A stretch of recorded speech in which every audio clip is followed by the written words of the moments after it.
Go ahead and get started. I'll take things out of order here a little bit so we can get people cleared out.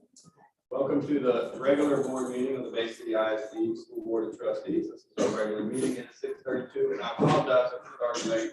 We had a workshop right before this that ran late. So we are excited to be here tonight. We'll call this meeting to order and we certify that there is a quorum of trustees here tonight with 6 trustees present. If you would all please stand. Chief, you hear this?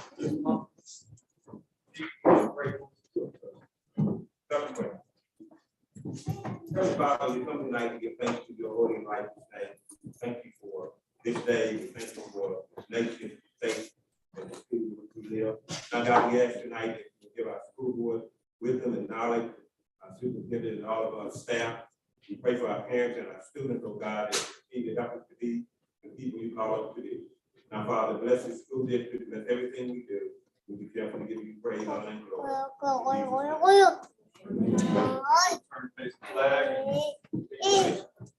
Pledge allegiance to the flag of the United States of America and to the republic for which it stands, one nation, under God, indivisible, with liberty and justice for all. So nice to hear all.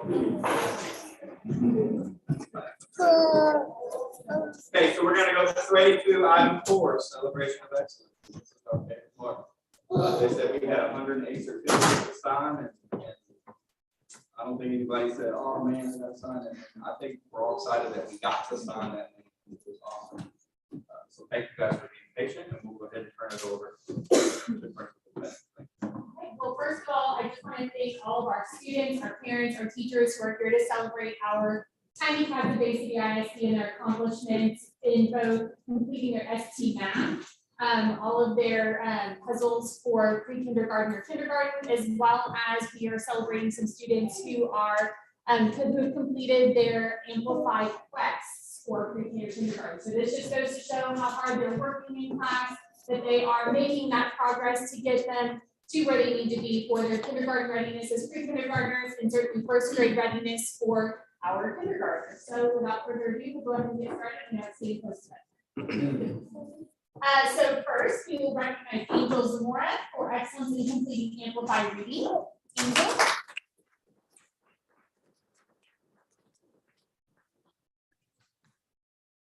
Next, we have Lincoln Howard in excellence of completing his ST math pre-K level.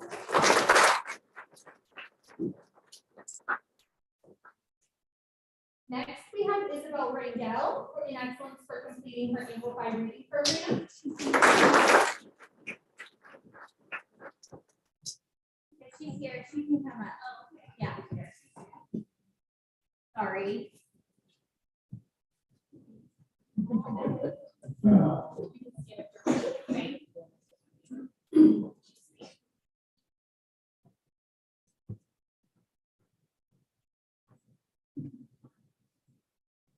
Next, we'll celebrate John Carlos Rodriguez in excellence for completing amplified reading.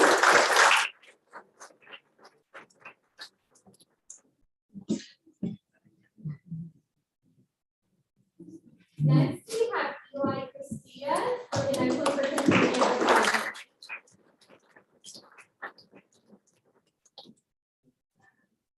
Next, we have Esteban Adame for completing amplified reading.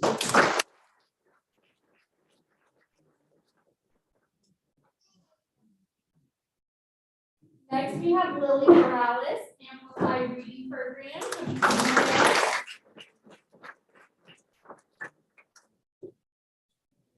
Next, we have Layla Amesquita Cuellar, excellence in completing reading.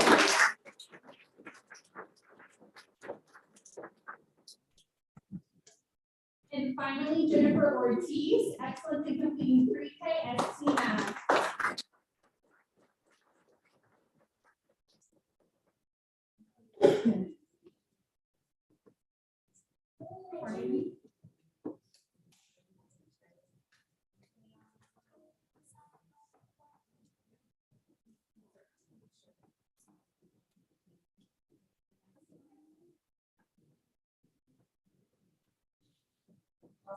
I'm here and I have certificates, so why don't you take your picture and we can.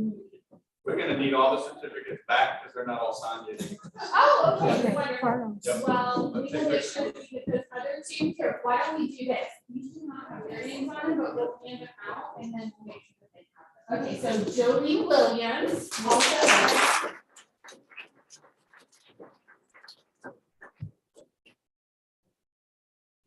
And Taylor Kinsey for completing. John Connor Eslenbaum and Charlie Craig.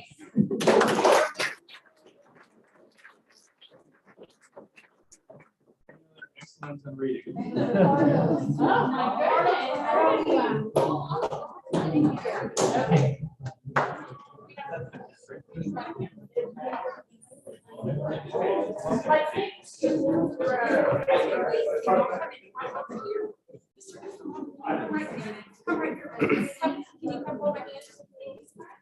And then you stand right here.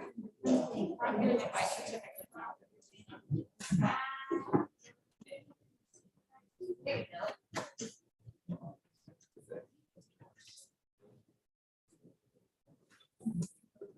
Are you ready? 1, 2, and 3. Makes sense. Yeah.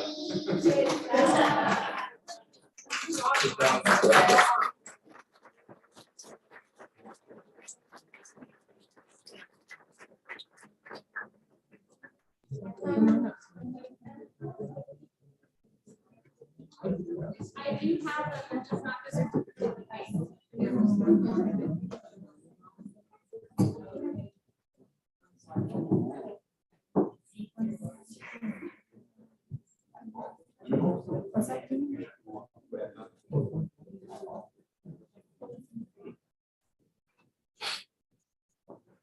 Don't press.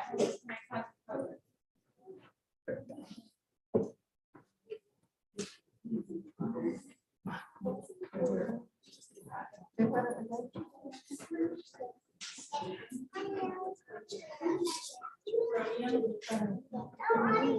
Right there. Audio.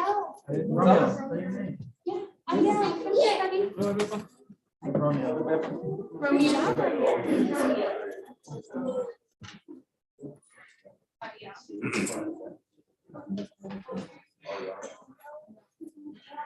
I do.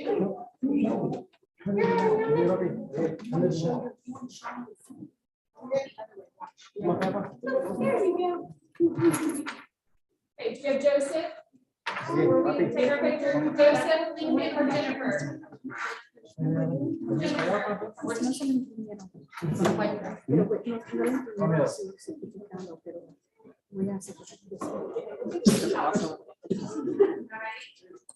One, 2, and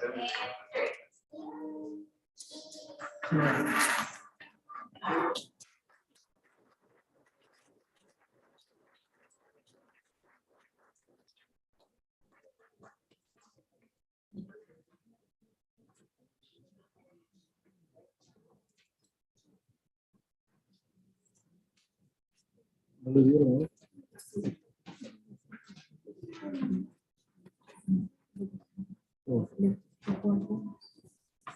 Okay, cheery friends, y'all come on out with me this way so we can make sure that all of our friends have our certificates.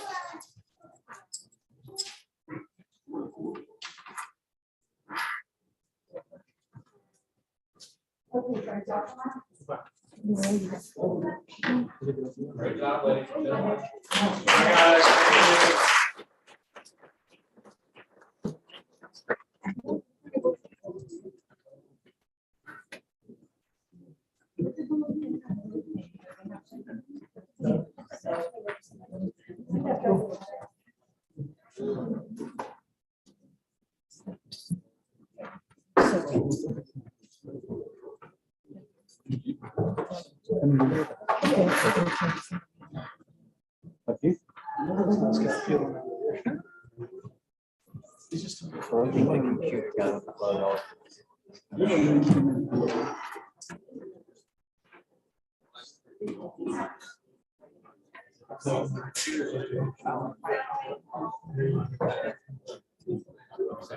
Yeah,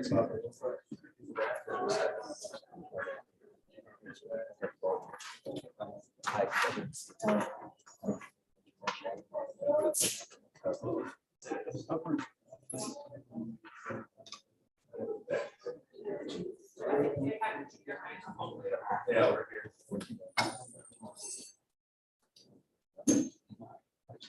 Then I'll take her to. She practices.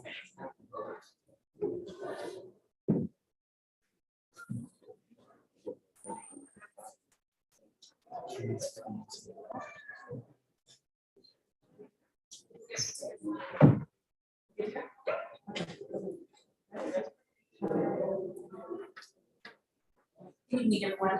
We have flyer for you. Here's tonight going to be receiving awards. The bulk of them were before our UIL academics competitions that we had, and it was actually West Columbia. We were only allowed to take 7, but each year students competition, and we walked away with 15 awards. So they did an amazing job, amazing job. So we wanted to make sure that we recognize them all this evening. And we're going to split them into 2 groups. That way, because there'll be a lot of kiddos up front here. We also have some kiddos who also pass the TSI, the reading and the writing portion, which makes them college, able to take college courses. So we have a few of those kids too that will be after the UIL all the same group. Okay, so we're going to go ahead and get started because I know they're Nancy back there. And I'm going to actually turn this over to Ms. Cooper because she was our administrator over UIL who organized all of this for UIL. So I want to go ahead and be able to present all this.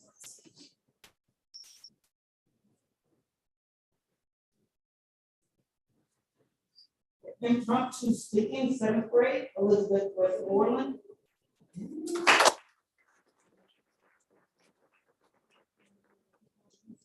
8th grade, Ian Ramos.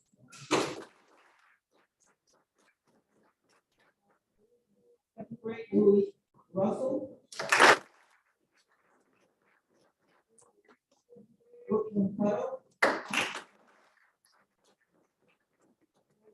8th grade, Michelle Mulvaney.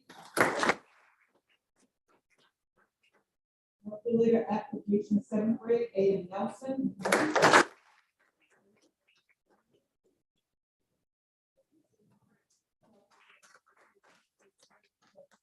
Four.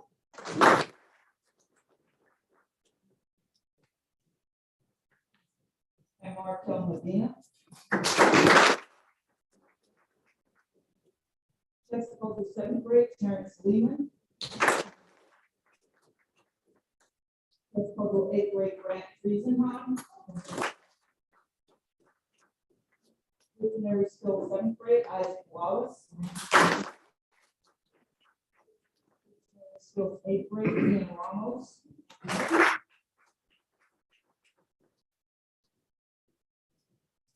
And Valeria Rubio. Listening skills, 7th grade, Miguel Vargas. Listening skills, 8th grade, Goldplay Rosas. Math scratching charts, 7th grade, Josiah Chavez.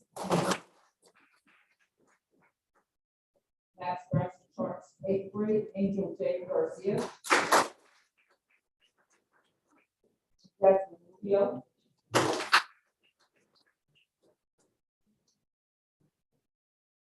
Mathematics, 7th grade, Sasha Owacheka. Elizabeth Westmoreland.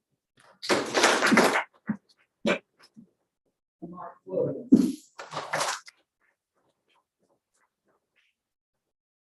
Mathematics, 8th grade, Jasmine Glenn.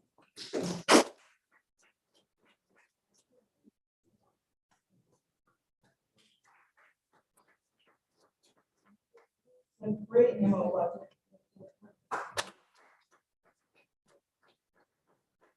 This is the first time our kiddos have received UIL awards, so we'll go ahead and look into the picture with this group first, and then we'll start with the 2nd group.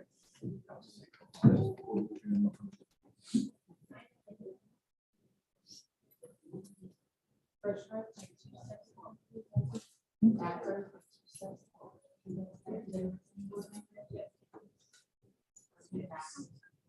Make sure we can see your face.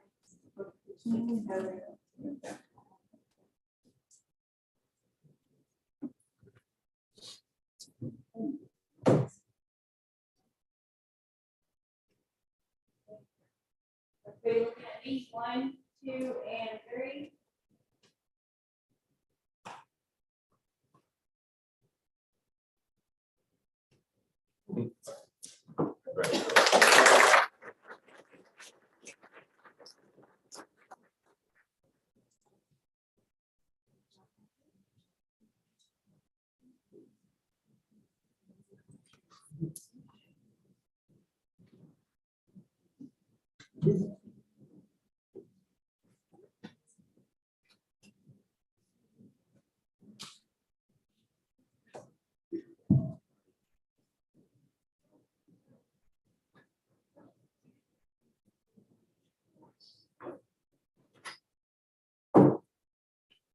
Round 2. Music memory, 7th grade, Emma Wassercheck.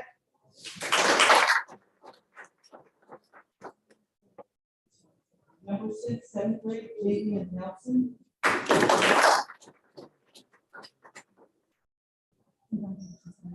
Ready Writing, 7th grade, Leanne Hall.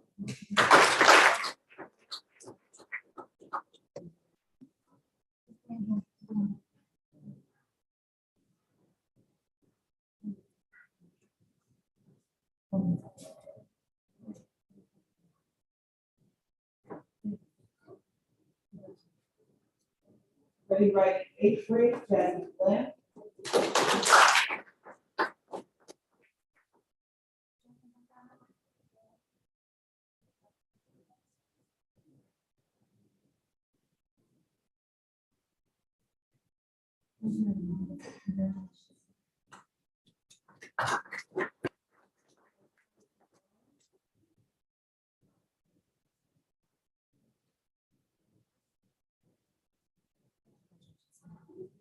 Catherine Wilson.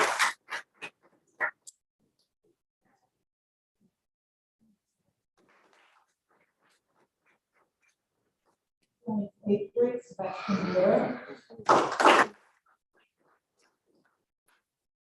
Social studies, 8th grade, Ursula Cabral.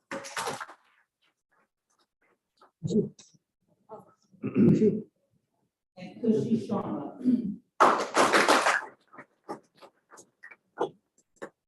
Spelling, 7th grade, Abigail Barton. Dulce Armenta. Spelling, 8th grade, Sonali Chandler. Leslie Sisson.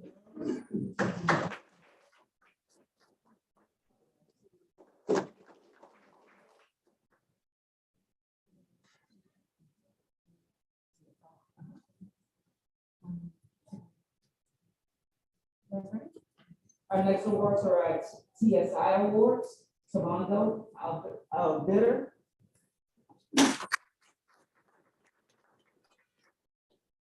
Santiago Garcia.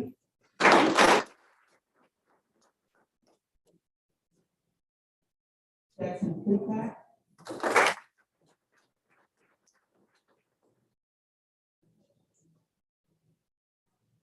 Christian Storma.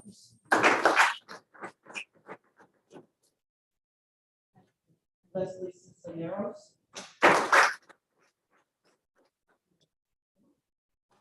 Christopher Martinez. Garcia.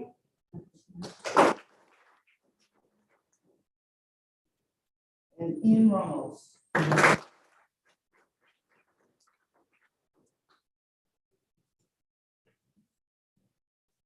This is going to connect with the junior high. We're very, very proud of them. In April, we're going to have more kiddos that have also passed the TSI that are college course ready. So we're really excited to celebrate them. Remember, they're 8th graders, ready to take some college courses. In our UIL, people who just 7th and 8th grade did that well. So we're extremely proud of them.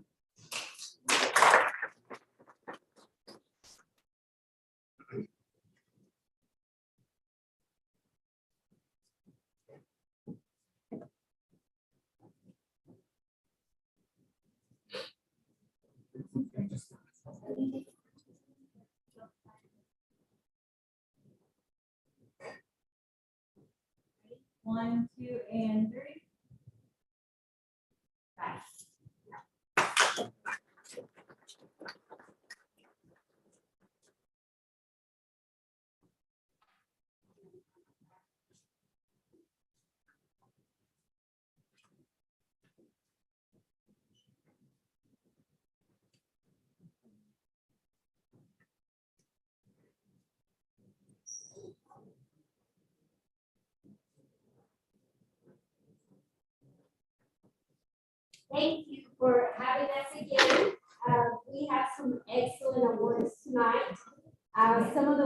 make me really proud is our students that complete college hours, because I think about adults that are probably trying to do college hours, and these are kids that are making us proud of our community, and one day they're going to come back and be the high school principal. So it makes me proud. I'm going to start with Diana Alvite, who's not here tonight. And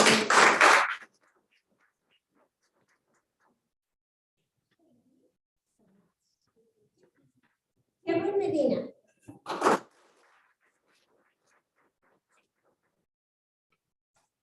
Amanda McLennan. Felix Rodriguez.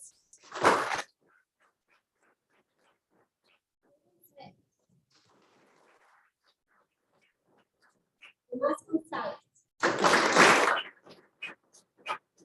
This next group of students have completed all their TSI, and they will be ready to take dual classes here at Bay City High School.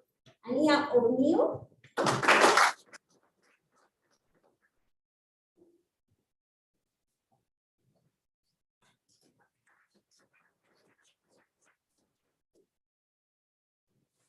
Brian Ramos.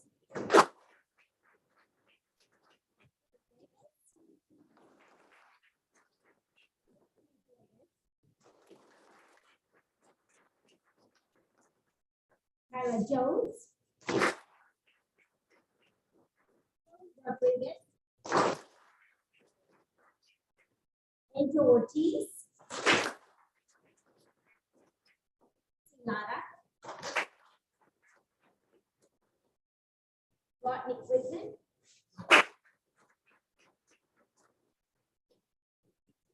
Daniel Chavez. Suarez. Margaret.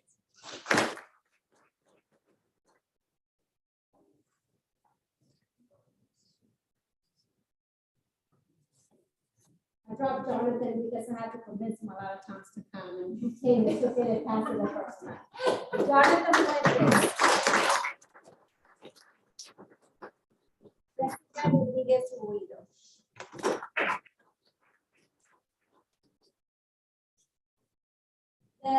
The following student is getting a state recognition by Dr. Coward. I'm going to ask Dr. Coward to come, please.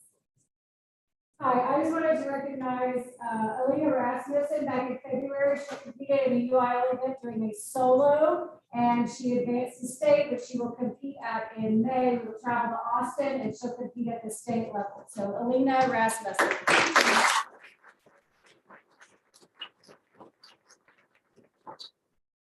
The next set of students have completed their welding certification. So not just are they taking dual class at Bay City High School, but they are ready to go into the workforce. Dylan Rodriguez Gutierrez. Ty Watson.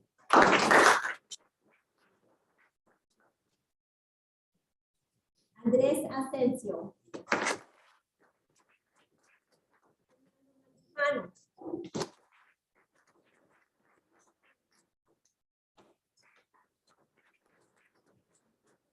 Felix Spratlin.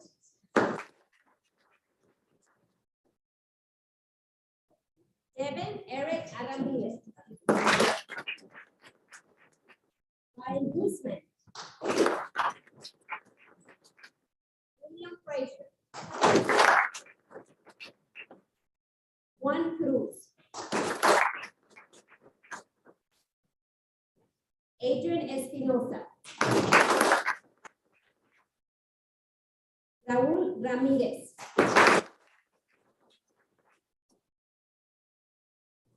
Andrew Ramírez. Giovanni Vargas. Angel López Vázquez. Victor Osvaldo Aguilar. Ricardo García Labrador.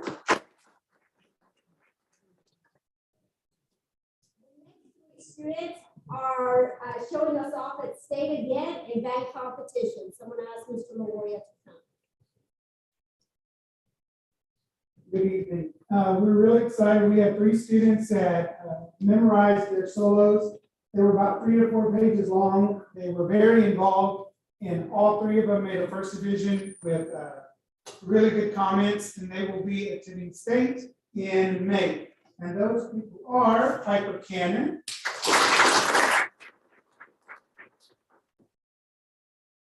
Elliot Rocha,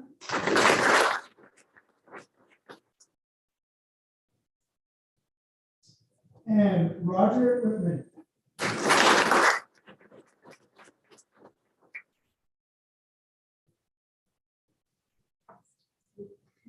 Gentlemen, if you can go in the back, and ladies, you can stay at the front, perfect.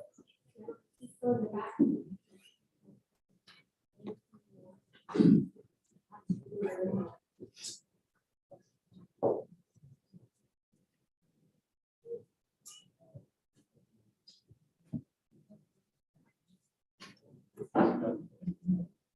These packets have about 5 boys that will come here in your knees. That will help too. Thank you, Victor. You mind?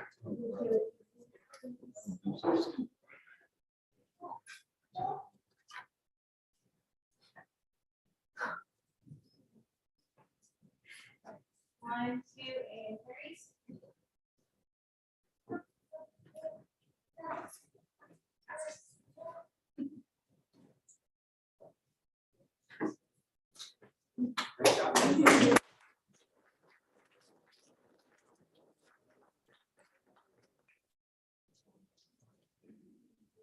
Men and ladies, if you please go, we can't go in the cafeteria. Be very careful and treating.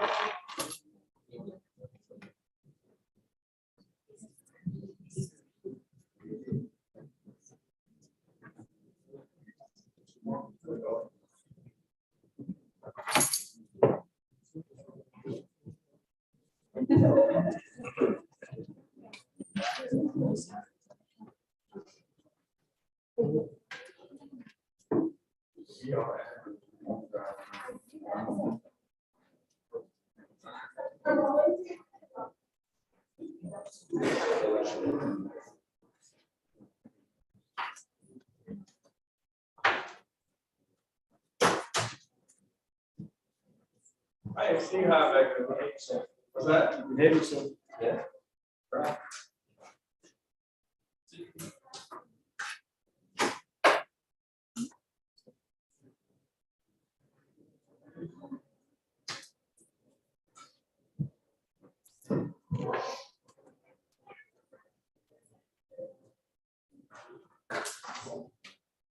Okay. We'll take item 4. And we'll go back up to item 3, audience with patrons. So we only have one signed up to speak today. Ms. Tanisha Sardina. Is that correct? You want to come up to the podium? You have 3 minutes. You can speak about any item on the agenda. Off the agenda, it doesn't matter. I think you have listed item E, March 2020 update. Please don't bring up any specific individuals or specific items as it may put us from hearing later the grievance process for that. Certainly it's your right to do so.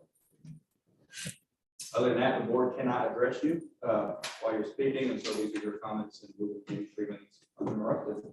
I'll give you a soft warning in 1 minute. Ma'am. Good evening to the superintendent and our board members. Come on, guys, everybody else in the direction spaces. Well, this, I see it came back at, I know I was in it before, but, you know, with the discipline. Yes, I have a kid that's in here that's going through a disciplinary issue. I've been in the district for 41 years. I'm 41. I have classmates on board. I'm not a parent that just sit on my hands and not do anything. I'm a parent that fights for a kid. And anytime my kid is in trouble with anything, I'll take an email, call, text message, or whatever. It doesn't matter. Because I'm that parent that wants my child. And I know it's not only just my child. That's the listening problem. And This thing that they had it twisted where they say, it starts at home. I was raised. I wasn't just fed. And there's a difference. They're being raised, and when you're raising your kids, and when you just speak about it, you give them money, you're giving them a place to stay, you're putting food on the table, and you're not doing what you're supposed to do as a parent. I am a very involved mother. Every job I've ever had, I've been involved with my kids. I've been to every district. This district to every school, I mean, from Head Start to basic ISD, every school, I am there. From when I have a 21-year-old, since my 21-year-old. Anything, any teacher need, any aid need, anybody need, I'm there to help my kids. So my thing is, I want what's best for my kids. And that fight is not wrong. That's just a fight, just started. I just want what's best for my child. Any other kid that's going to school. I'm not just gonna be a parent baby for my kid. I spent 2 days, I took off work. I worked for the district for charity. But I took off 2 days to spend 2 days with my kid to see what was going on with my child. Because I hear everything. So I want to see hands on. No, she might not do nothing because she's no one there. Yes, I am a stern, firm parent at home. So the expectations I expect are very high. My kid is a straight A student. She this year, this semester has lacked. Never has she ever lacked from no grade. She's been top of her class. Never failed no test period. Never. She failed a reading test. So where's that coming from? A 32 on her reading exam. So I have a whole bunch of concerns. I never miss a board meeting. I'm at every board meeting, every one, because I am a concerned people. And I'll be everyone out, it doesn't matter. I'm not giving up. That's my 3 minutes. That's fine. Hey, Coach. And thank you. Thank you for your comments. Thank you for being here. Okay, we're gonna take item F together with 5A. So we're gonna take consent agenda and we're going to go into closed session for approval of employment. So we're gonna pull item 6. Other than that, consent agenda. 1, approval of minutes of previous meetings. A, regular meeting, February 7, 2022. 2, approval of the January financial report.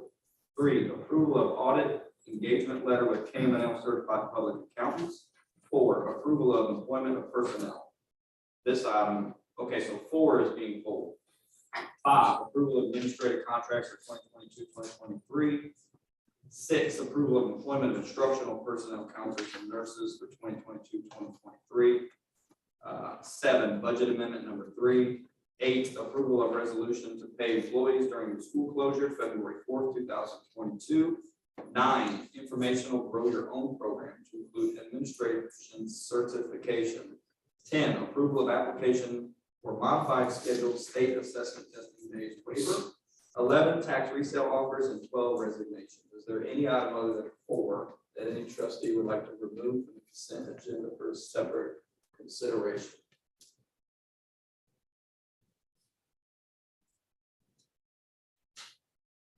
Hearing none, I make a motion to pass the consent agenda, having removed item 4 for separate consideration. Is there a second to the motion? Motion is seconded by trustee Murray. Any discussion, any item, any trustee wishes to pull for the consent agenda? All those in favor say aye. Aye. Any opposed say no. Motion passes 6-0. We'll go into closed session. Under Texas Government Code Section 551.071 and 074. And that We will take items 5A, possible action on superintendent's contract of employment. This item may be taken in closed session pursuant to Texas Government Code Section 551.074 personnel matters. So we will enter closed session at 7:08.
We are back in open session at 7:37. So we will take item F4, approval of employment of personnel.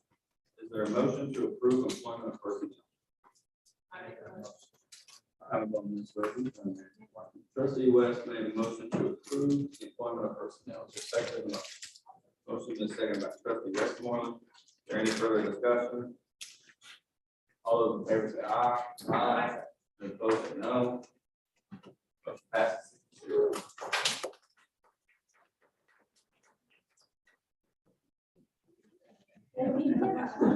All right.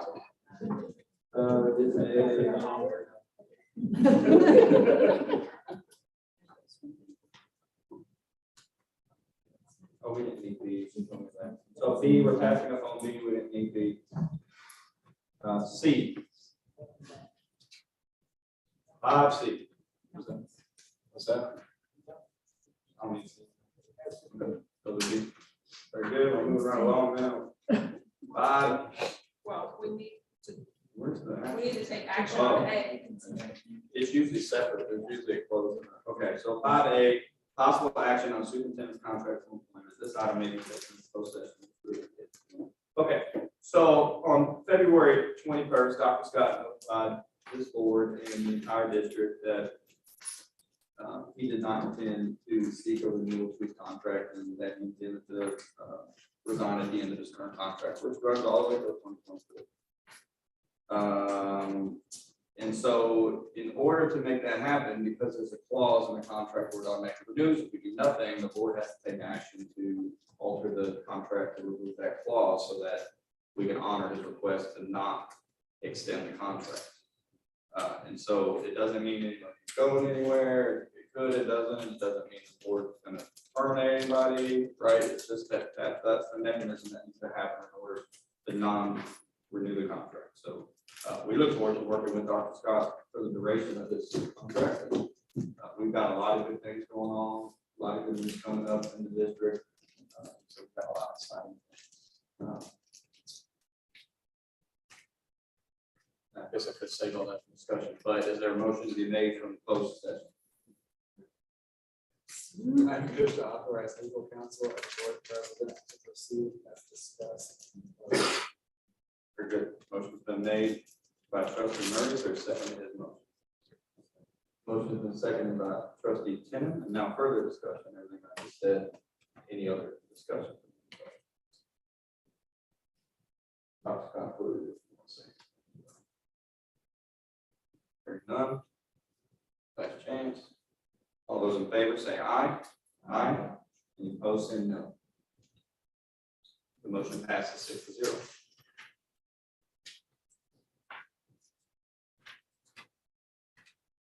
Okay, now we're on 5B, public hearing on the Bay City ISD annual report. How are Fine, thank you. Good evening. you? Good evening.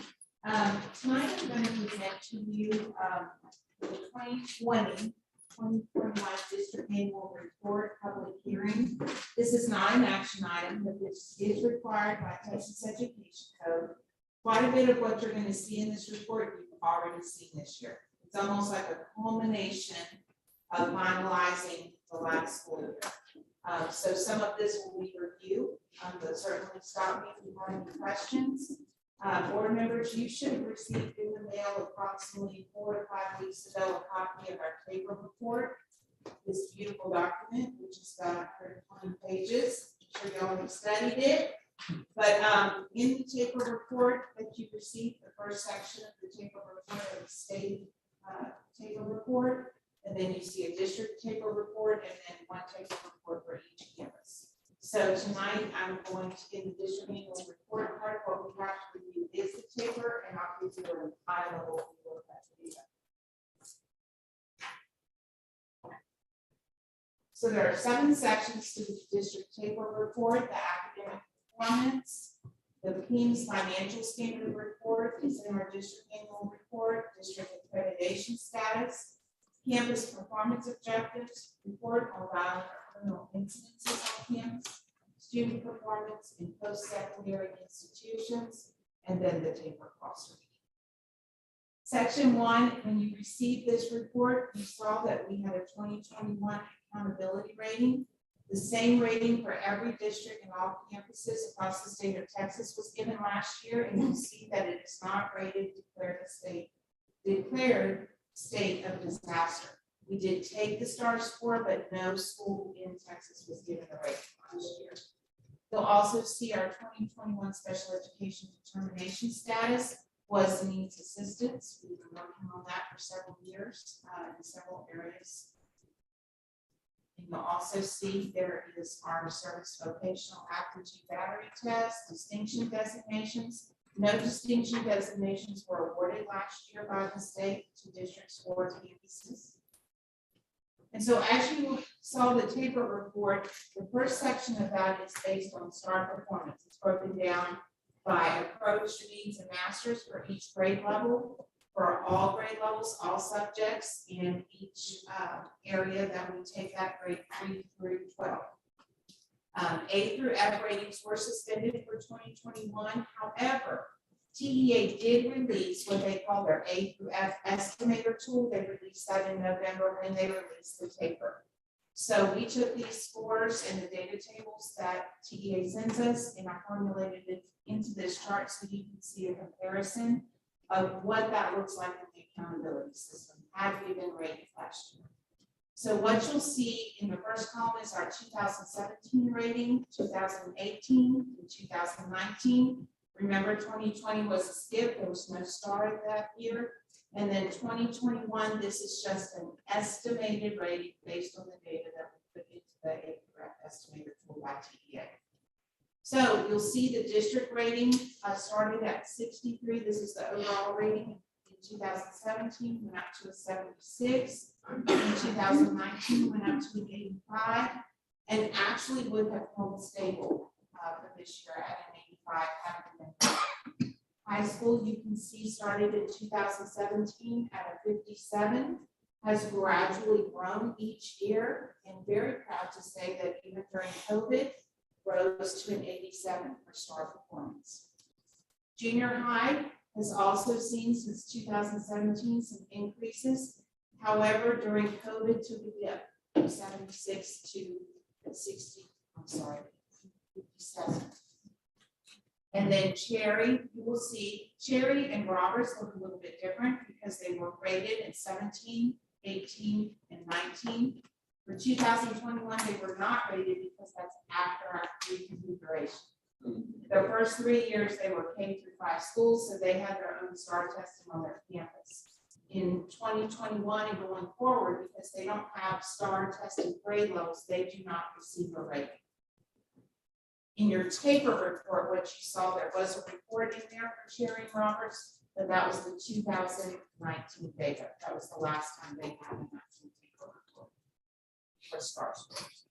And then you will see Holmes, it started at 68, in 2018 went to a 79, 2019 stayed 79, and took a dip last year definitely with COVID.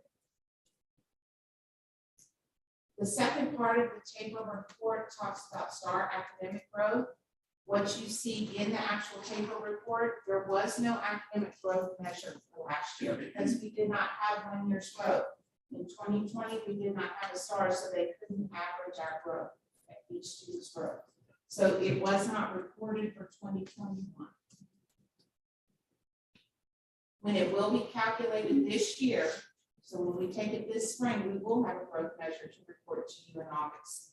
It will be calculated in reading grade 4 through 8, and English 1, and math grade 4 through 8, and algebra 1.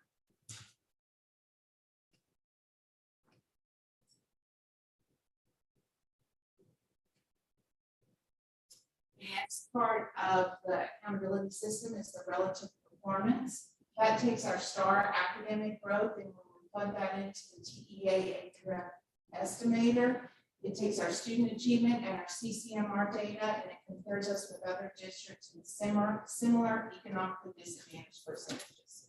So for example, Bay City High School was compared to other campuses that have similar eco-dis populations as Bay City High School. As a district, it compared us as other districts that have a similar percentage to our economically disadvantaged. So you'll see in 2017, our district started at 62 in this area. We went to 70. In 2019, we were at 89, and actually in 2021, estimated we would have remained at an 89 as compared to other districts that look like us. Bay City High School started at 59, went to 66, and an 83. Very proud to say would have been a 91. Bay City Junior High was gradually growing in 2018, took a few points dip in 2019, and a more significant dip in 2021 to 69. Cherry, of course, you can see that they were gradually growing, but not rated for 2021. Holmes, similar to junior high, saw an increase in 2018, a slight increase in 2019 again, but then a dip in 2021. And Roberts, you'll see a similar, they held steady, 72, 74, and then not rated last year because they did not restore. The next part of your table report that you see is the college and career military readiness data. And this, of course, just affects Bay City High School, but it greatly affects our district rating as well. And so if in this piece of data, they're looking at TSI results for our students, CTE coherent sequence, completed and received credit for college prep courses, AP IB results or SAT ACT results, all of our industry-based certifications, as well as our college prep class and college readiness. So you can see our progression. This is lagging data always. So when you see the 85, that is for class of 2020. Students sometimes once they graduate, they continue to come back and they can take that certification or they can continue to get college ready all the way until the following fall. So this is the one piece of data that is lagging. You can see Bay City High School started at 64. We were at an 86. We went down 1 point to an 85. But I think you'll see Estella in a few minutes present some more data that we're on track to surpass that this year. And our graduation rate, you'll see we covered at a 94. We dipped down a little bit in 2019. And believe it or not, the year of COVID, we were at 93% graduation rate. So,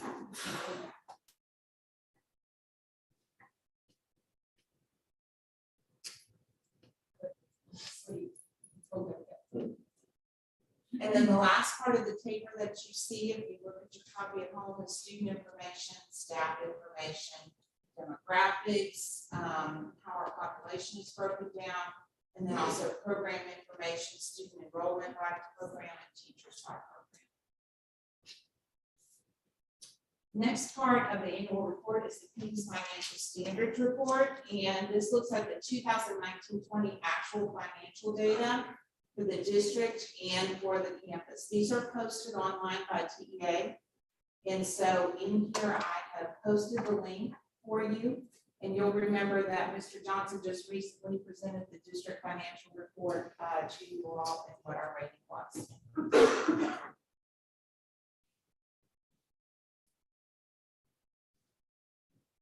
The next part of the report is the accreditation status. There are several ways that are several indicators that affect your accreditation rating.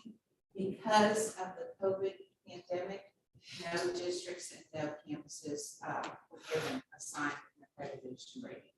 But I will tell you, since I've been here, we've always been fully accredited. So that was not assigned. Campus performance objectives, you're very familiar with these. Each campus has developed a CIP.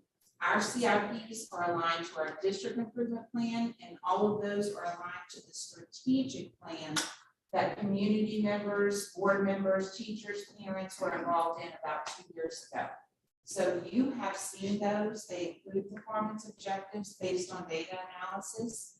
They're periodically, we have progress measures built into those. They also align to our Lone Star governance goals. So everything, I'm so proud of the principals because everything is tightly aligned. We don't have plan A, plan B, plan C, and plan D. It all aligns to one plan this year. And they're doing a great job with that. I have put links here to all of the CIP goals and objectives that are available for you, but you approve those back in the fall. So you're very familiar those. And then the report on violent or criminal incidences. This is also required by Texas Education Code, looks at the number and rate of type of violent or criminal incidents that occurred on each campus that would result in mandatory expulsion. District's report for 2021, I'll pull it up here. Oh, whoops. Sorry about that.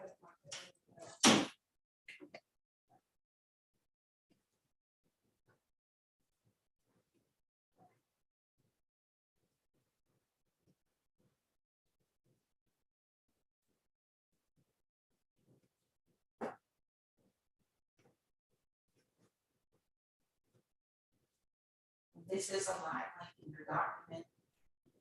So you can see for 20,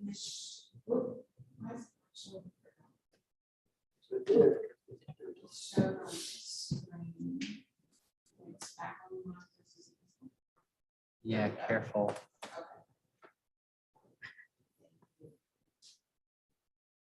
so you can see the discipline codes listed in the office. Can you help me take,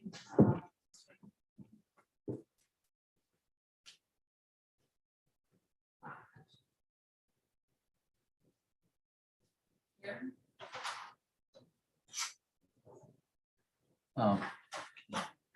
Make the If you window go to full. these discipline codes, you'll see the description of the discipline code in the first column. And then if you work your way over, you're gonna see 3 rows, 2019-20, 2020-21, and 21-22. And you'll see how many incidences were documented for those codes. And I think we have to go all the way over here to 20, actually for the last 2 years.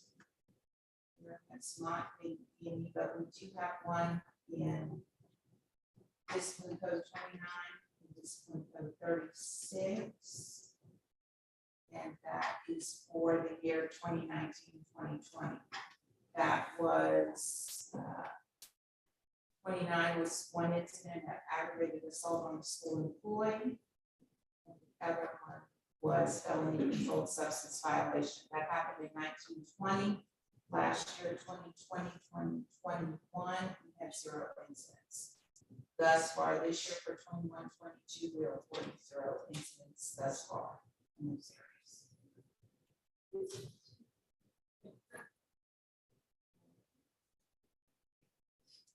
So then if we go back, we're in the home stretch. Student performance in post-secondary institutions. This data comes from the Texas Higher Education Coordinating Board. And they basically track as many of our students as they can match up with our student enrollment and our student social security numbers. And it gives us just an eye view of our graduates. This was for year 2020. Of our total high school graduates, 228, 38 were tracked to go to a 4-year public university, 72 to a 2-year public college, 2 to independent colleges, 3 were not trackable, and 113 not found. And the question always comes up about that 113 not found. That could be that they did not attend the university or they attended it later after this report was made, because what they do is they match up the social security number when they enroll in one of these programs to the social security numbers for our senior class.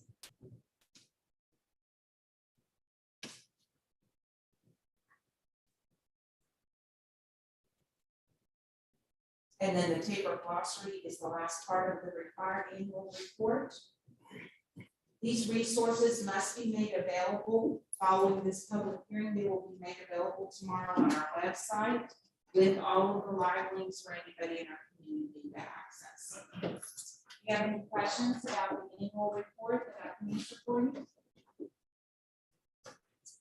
On the taper estimator that we used this year, you said they publish that every November. Is it like pretty accurate normally? So we'll get a couple or? Yeah. Yes. It's been a tool that TEA has started since have used since they started the APREP system. Okay. When they gave us scores in audits, they were cautioning districts, they didn't want us to use those scores to estimate our APREP. They were saying, you know, this was a COVID year, there were a lot of factors going on. But I believe that after this paper came out, superintendents were saying, look, we need that data. We need to see where we would have stood so that we can make improvements. And that's when they released it at that time. I didn't know if it had like one of those like catch-all categories where it's like, oh, this is really like 80% of it, there's another 20% that has the. The numbers come directly from the data tables that TEA gives us. And actually, I put ours into the estimator and even sent it to Region 3, Monica Jones, who's the director of school improvement, so she could check my numbers that I pulled off the data table, so she can confirm. Looking at the numbers, and this is also covered, I know, in Lone Star Governance. The dips that we saw at the junior high and homes. I know that we have really started to up our tutoring after school, Saturday schools on campuses. Are we seeing that that's truly effective and working, and the data that we are keeping on that? What is that? So I think you're going to see Lone Star Governance. The principals are going to present to you that we are seeing definitely areas where we're improving. Can I say we're improved? We're not improving in all areas. I will not say that. We're finding that some of the areas, remember, we're trying to go back and fill in some gaps for some of our students who have not had a regular school year for 2 years. So we're also, I will tell you, principals are working very hard with those students who are not attending tutorials, that we're working very hard to try and get those kids into tutorials, because we can't help fill in the gaps unless we have more extra time. Some of that's during the school day, after school, or Saturdays. So are they working hard? Yes. Are we seeing pockets of success? Yes. But do we still have some work to do? Absolutely. And I think that varies also on each student's situation, right? You know, we're finding that some students who really weren't in virtual, their gaps are not as big as some of those students who were in virtual quite a lot. Or those students who are steadily coming to tutorials, we're making significant progress. But sometimes we're providing some other factors. Right. We're providing everything we can, including transportation to and from, snacks. We're even providing, it's a new thing called supper club. Yeah, for some of our students that they can take supper home. So we're providing everything we can, but we're still, you know, we've got some pockets. They can show up to the tutoring that was required. It is, we are keeping track of that, absolutely. We now have a family engagement specialist that's setting up, we didn't have any truancy prevention measures put in place because we could not find a we call it family intervention truancy officer. So as soon as she has hit the ground running, she actually has already made contacts with our JPs last week and is setting up the process. But first we've got to make sure we put a plan in place with them before the judge will hear our case. Yeah. But we're moving in the right direction, please know. Great, thank you.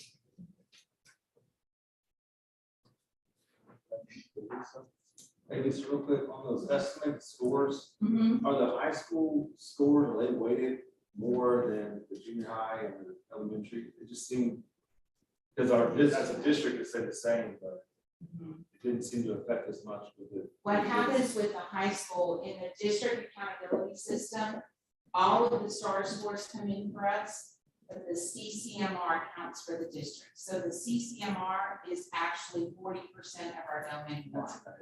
Yeah. And so because our high school, in all honesty, their STAR scores went up during COVID. Right.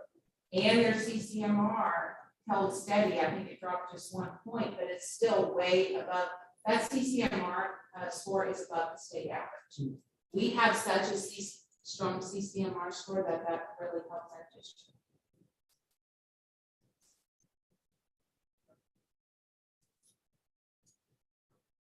Do you have a question? Please don't, thank you for that presentation. Thank you.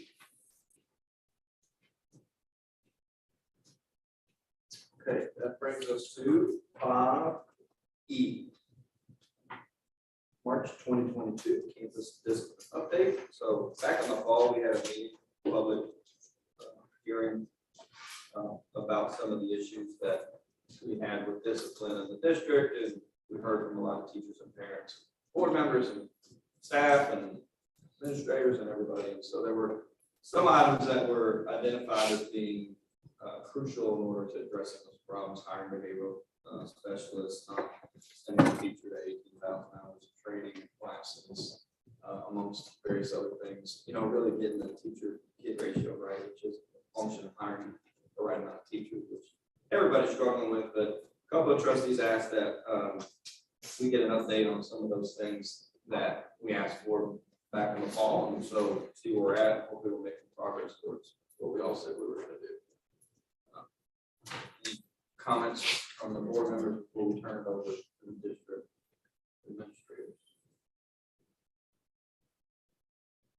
Hey, Stella, how are you? thank you. I'm doing good. How are you? So, at Basie High School, we have several our teachers are leaders and administrators are our teachers. So that is how we lead our entire organization. So the data that I'm about to present to you, first, it was shared to all staff, and all staff have the opportunity to give us feedback on areas of growth. We also have a faculty advisory council. These are a teacher per department that advises every month on what we need to do differently. And sit and listen. And sometimes we might agree or disagree, but we listen, because at the end of the day, if we're not serving our teachers, we're not doing our job. We also have a student advisory council. I would love for you to come and listen to them, because they really love advising us on what we need to do differently at Basie High School. So some of this data is also going to be presented by them, our leadership team, and also the last one was the administrative team, that everyone had the opportunity to say, this is the feedback that we were provided. If there's disagreements, they have the opportunity to add or delete. So I'm going to start with the growth. At Basie High School, when I came, my very first year, just being fully transparent, we had meetings with our seniors when kids were not meeting standards. And we get to like April and May, and parents said, wait a minute, you didn't tell me for 4 years that they were struggling, and now you tell me that they're not graduating. So for disclosure, I thought, well, let's have some meetings, make sure we tell them in advance, so when we get to May, we have plenty of documentation that we communicate in advance. So although it was a reactive measure, ended up being a proactive measure. Our students started graduating, and we started doing very well, and parents were very thankful that we were communicating that in advance. So the following year, we started doing that with every senior. We monitor their grades, we monitor their attendance, and if their event does not graduate for any of those weeks, attendance, grades, STAR tests, and behavior, we have a RTI graduation meeting with the student, the parent, the counselor, and the administrator. This year, we have stretched that to all grade levels. So we're trying to catch them now as a freshman, making sure that we provide those supports in place. So our teams that I just described to you, I agree that that is one of the globes that they have at Basie High School, where we monitor the grades with administrator, parent, student, and counselor. The areas that we address are STAR tests, attendance, and behavior. They also shared that they feel supported by administration. They really like our past team. It's very responsive. This is the first time I hear that in 3 years, or at least the past team is quickly supporting our teachers and our students. And teacher investment on our students. They like that they are making connections with the students. They love the assistant principal, so I quoted that exactly, and then I didn't see my name in there, so I'm sure that it says APs. And they feel that they really care about our students and our staff. They stated that they are willing to listen, that we have great teamwork. Whatever it takes, it's really a thing at Basie High School. And these are just the promises that were presented. Visibility by administrators and counselors was a highlight. And I found it to be consistent expectations. The staff at Basie High School are committed to their students and go above and beyond to help them succeed. And the last quote was, always support me. I'm extremely happy with our admin team. I believe that they're educated to the teen brain development and the effects of trauma. They feel to finally be on the same page as far as discipline. Last year, several disrespectful students were laughed at the threat of being written up. And this year, admin team seems to trust the write-ups is legitimate and has the teacher's backs. So, have a few more glows.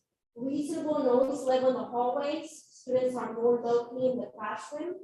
We take time to build relationships with the students. It seems to be more positive teacher-student relationship in the building.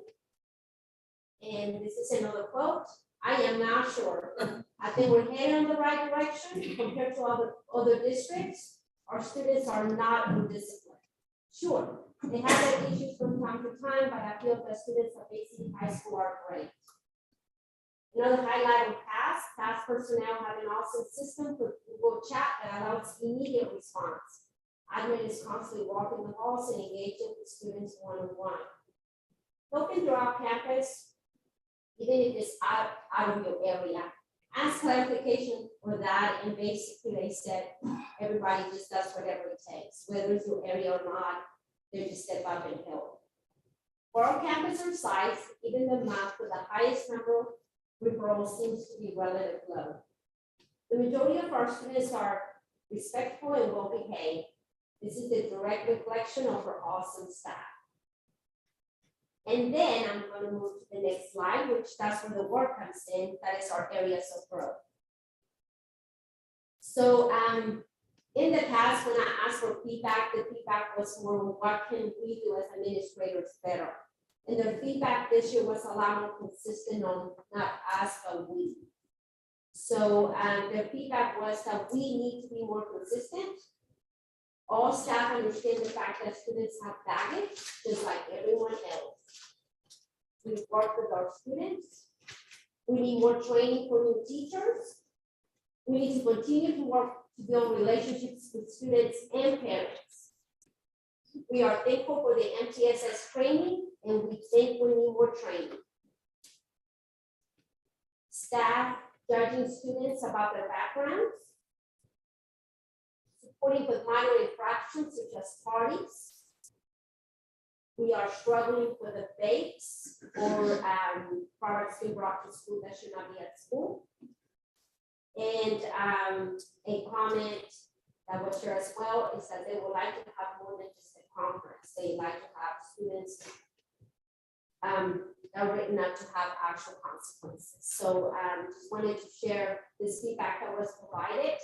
A lot of times, if we were to have a conference with a student and a parent, as an administrator, we know that it's going to be taken care of at home. We know that it's going to be taken care of by the way that the communication takes place in the conference. So once we explain that, I think our teachers trust that we take care of it and follow through. But that was one of the comments that was provided. That once they send it to us, they have to have a consequence.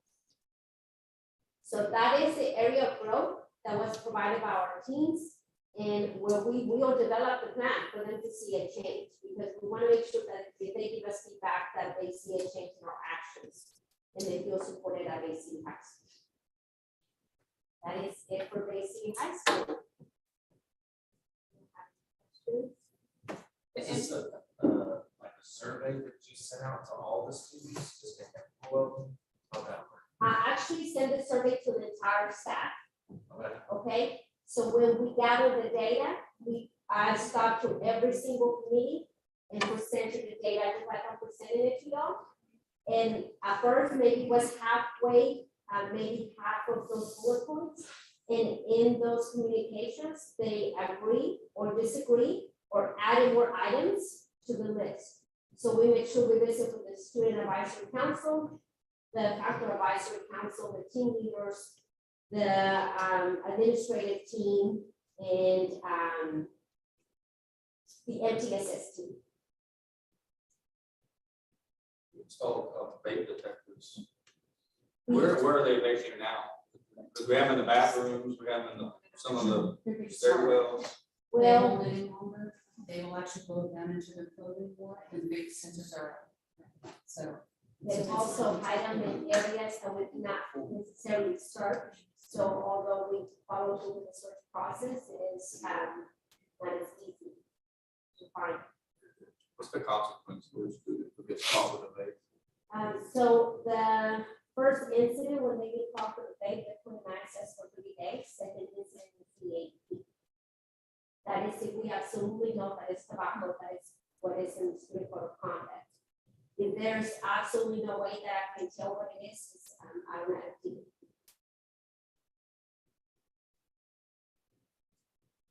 The comment about the MTTS. TSS. Yeah. Oh, sorry, it says it, yes. The training, someone mentioned that they would like more training.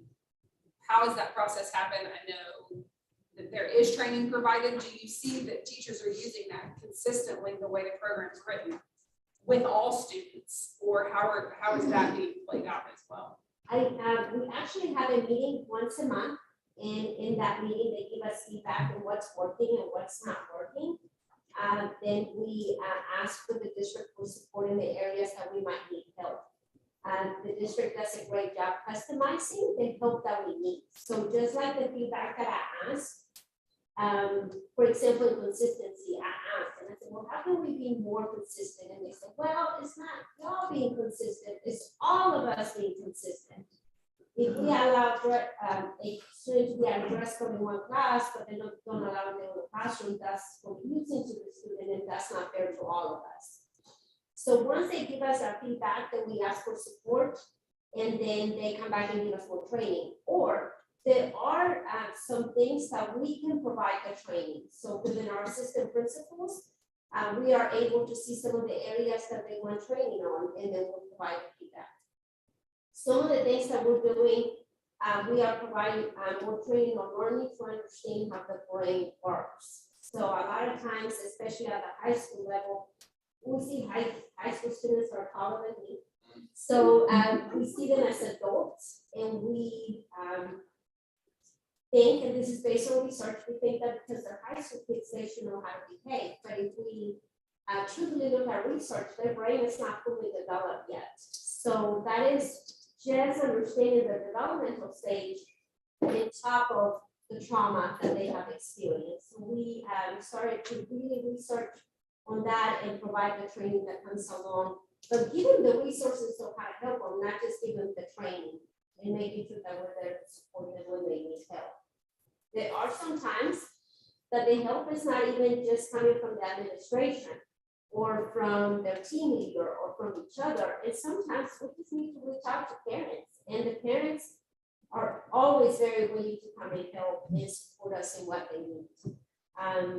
And there's times when they don't know what to do either, but when they don't, then we have resources that we can search other places, and more than likely, they are needed to have specialized support that is first step with us.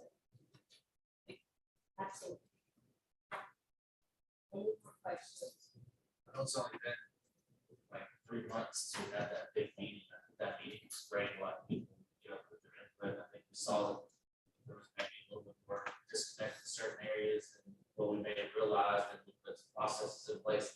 Do you feel like we're doing really good and we're on the right track, or do you feel like we still need some more help? Is there anything else we can do for y'all to help y'all out more? With behavior overall? Yes, I honestly, at Bay City High School, I have always felt very supported. Anytime that I need help, I ask for help, and then I see the support that I need. I ask that to the teachers as well, because I want to know if we're truly coupled. So overall, their feedback is that they feel supported, and they feel that the areas of growth, just areas where we all need to grow as a staff. just wanted to make sure you got that opportunity to say, oh, we really exist,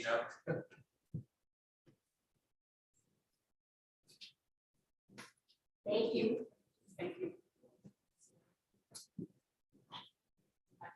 Yes. Okay, for the senior high, this is actually based on staff feedback. So we had a survey for the break and our different grade level meetings. Also, we had a staff development day too, that was also part of the process, so these are responses straight from the staff. And one of the questions that we asked was what improvements to discipline have been made since the November board meeting. Expectations have been made clearer to students. They've had several parent conferences with the entire team, teachers, administrators, and counselors that have been affected. So when we do that, we have it usually after school. We have every single one of the students' teachers there, plus the administrators and the counselors, to have that conversation with the parents, the child, and sometimes also including the child as well too. Students are having more consequences. The number of our fights has declined since the beginning of the school year. There's less tolerance for behavioral issues, and students recognize behavioral issues will not be tolerated. There's less student in the hallway and restrooms during class times, and we have some staff members that feel that have not been improved. We also have some what behavior interventions are working, that they see are working. Circle time, relationship building, but not that well as tier 2 and tier 3 students, which are at the higher level for behavior issues. Building relationships, parental contact and intervention, positive relationships, high expectations, and consistent discipline. Caring, getting to know how to correlate with interests with proper behaviors. Our PBS rewards and point system, that's something new that we've added this year. We still have a long way to go with it, but it is something new that we're rewarding the students on a positive basis. And then having clear expectations. What are areas that still need of improvement? Our tier 2 and our tier 3 students need to be, this staff responses need to be removed and placed somewhere else. Bringing them back to class would not help. That was one person's response. Continue to enforce across all grade levels and school-wide, be consistent basically across the entire campus. There should be no tolerance discipline for students' actions. Areas that still need improvement are teacher managed behaviors. Keep supporting teachers. Dress code violations. Continue to meet with parents, and cell phones and AirPods are a problem. So what suggestions? We asked them what they thought, but we also asked what suggestions that they did have as well to help improve discipline. Counseling for students and parents for students who are operating outside of school time. More parent involvement, that was something that was repeated several times on the survey results. Lower class sizes, zero tolerance for behaviors. Training for parents and support for parents on parenting. Continue character building. Continue with more with the positive rewards incentives. Continue an alternative education environment for students who just cannot function in a regular school environment. Worry less about dress code. Continue with consistency. There needs to be consequences that is more uncomfortable than the alternative. So I don't know what that looks like, but if we're going to punish them for bad behavior, then it should feel like a punishment, not a day off. Pray that we can get a behavior containment class sooner, alternative campus for behavior kids. This person said that Ryan IC has one that this person had subbed at, and that work was amazing and the graduation rates were high. Parent meetings as well as student grade level or small group meetings to discuss expectations for discipline. We need to come down on the part from the beginning. I feel like our administration is trying to do better. Phone usage is a real problem. The phones have become a huge problem. They also use the Apple Watches so that it's not easy to be seen. We warn them, but they still get them out again and then refuse to give them to us. Discipline referrals are bringing them, but it doesn't seem to bother them. So those are the results from the junior high. What is the phone policy? The phones are not supposed to be out at all, and they are supposed to be away during instructional time, actually throughout when they basically hit the door. If they're out, you have to put them in warning to put it up. If not, then they can be picked up and it's $15 to get it back, and that's in the hand. So it's not something that's just junior high consequence or anything like that. Earbuds are an issue as well too. Tell them to get it out their head. Kids can hear me come down the hall, get it out of your head, get it out of your head. That's what they'll have in their ear. So that is a constant battle. And they don't want to give it. Some kids we have parents calling them during the class or texting them during class. It becomes difficult to get it to have a lot. So the teachers will ask for the phone after they've seen it, that given a warning. Generally, they put it away, yeah, then it's time to pick up. The student won't give it to them though. Then you do a referral, and then that's very difficult. Then what happens? The students come back to the classroom or? It just depends on the consequences that student has to look at the repentance, if there is that, or what the situation was to begin with, but they take a one-on-one basis on it and find out what the real problem is.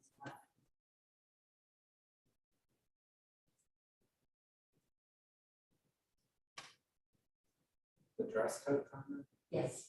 Two sides, were the teachers saying be harsher on the dress code or?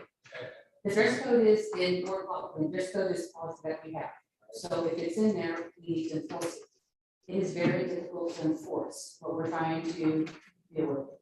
They're wearing shirts that are not dress code. They're wearing jeans that might have a little rip in it on that part of it. They're wearing a hoodie that is not solid or Bay City Spirit or College University or Armed Services. That's not part of dress code. It takes a lot out of a person's day or administrator's day or even the teacher's day to address that. But we have that in the handbook, so we need to make sure that we're following through with it. So is it worth it in your opinion to have it that strict? I'll be honest, I'll be clear. It's easier to say what you can't wear to school. It doesn't bother me if they have something that's school appropriate on, I got it in the class. The only thing that I put a thing on is don't have anything on your head. If you're wearing a hoodie, you just don't have it on your head when you hit that building. You can wear it up to the door, when you hit the door, it comes off your head. That I'm fine with, and where, I mean, I can tell all the administrators on my campuses and the teachers, it's, even my daughter's school, which went to too, it's like what you can't wear. It can't be not school appropriate, can't be too revealing, can't be too strap, can't be too short. So enforcing the dress code is probably a bigger problem than actually kids wearing stuff they're not supposed to. Yes. Yes. So this board didn't pass a dress code, I mean, but I'm willing to review it. I think it needs to be in the next board meeting, in the future, before school starts again, we'll have a conversation around dress. It And doesn't if mean it's we're gonna effective, undo if it's- everything, but we Right. can visit it, I and see think how we it's- feel about it. I think it is I a think conversation that's needed. We hear it time and time again. The last Saturday school we had, I was administrator last Saturday school, I take them for about 30 minutes between my switch content. Kind of give them a mental break because they're there for 4 hours. So we're in the gym, I said, okay, so tell me if there's one thing that you can change. All in unison. Well, and I think there's been multiple comments over the months, and I haven't even been on the board for a year about dress code, and it takes so much time to enforce it. And so, So we let kids wear hoodies, my kids wear hoodies, now they love their hoodies. right, so I And think. then everybody cheered, it was just one thing, I think if we opened it up. I mean, we should probably hold on. Right, I think it's worth a discussion.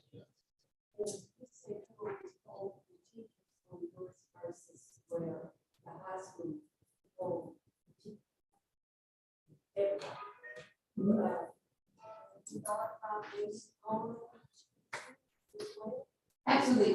When we were asked to present an update from when we had the board meeting, I looked at it as an update with the staff. But I could definitely, I've been talking to kids on a daily basis on it. I guess we can pull the kids as well too. We have student council and get their responses to that. When we were presenting with providing an update, I also took it as an update from the staff that when we had the meeting in November. That said, one of the kids, I think his friends said, remember the kids come back to. And I think that's important for all of us, but not just kids, teachers come back.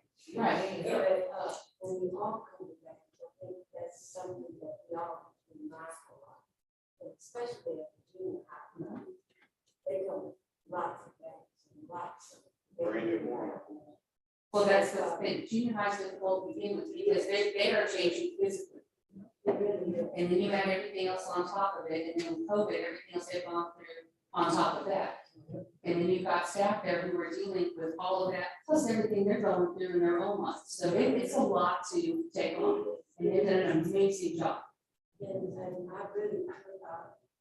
really want to get on junior highs, updates, I think more so than junior high. And I think it's because junior high has always been such a difficult age, but it interested me. And I like junior high, my choice probably to teach junior high more so than junior high.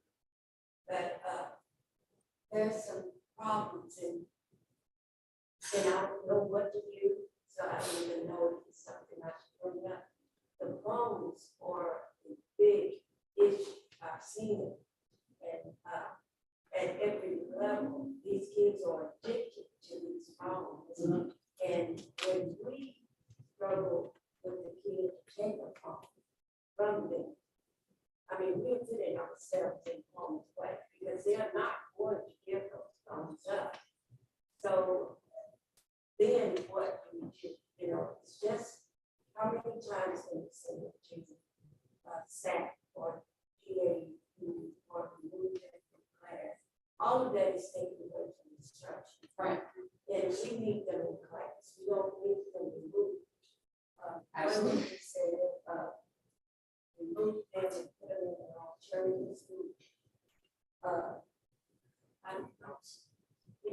I have some really big concerns about doing that. That's the thought process from the staff on that. Yes, so I think it would be interesting to get something from the students as well as surveying some parents. I think this age group more so than ever, to see if we can reach out and see what the parents and the students can do, not so much. So let's hear from all of us. And I can share with you, I understand everything that you're saying on that. When we do our parent conferences, we invite parents. I can't tell you a number of times that parents have not shown up for parent conferences. We have, but we're like a behavior intervention teacher who builds the relationships with the staff and the parents. That's what we're focusing on. And that has helped us tremendously this year. Probably have more than we need 2 instead of 1 at that point. But we are working with the students, we are working with the parents as much as we can do. But it takes all of us. It's not just the staff, it's not just the parents, it's all of us. And that we need to see everything that we're dealing with. And that's what we're doing to make this. So I'm not. And what the one person is referring to, or like a self-contained class on that is where we have some students who don't do well with transitions. And when they're in elementary, they transition 2-3 classes, maybe the most. At junior high, they're moving 8 times a day on top of cafeteria, and they get very easily, there's certain points and things when they move from class to class. Some of them do very well when they don't have to move, it's more of a self-contained setting. Is that for everybody? No. But I do have some kids that definitely benefit from that type of setting, and what do I have in place for them right now? Nothing. So that's, it's more than just caps.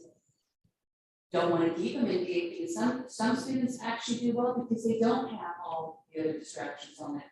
But I don't have a setting for that on my accounts. And that's a conversation I've been having.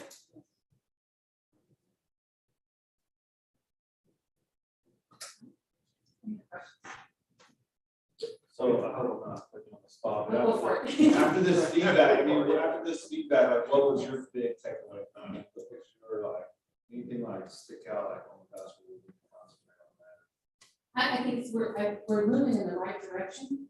We still have a lot of work to do. I do what's called a principal check. Every couple of months, I just put myself in a room, it's not in my office or in the main office. Let them come to me and tell me anything that's on your mind, so let me have it. Good, bad, ugly, suggestions, anything on that part of it.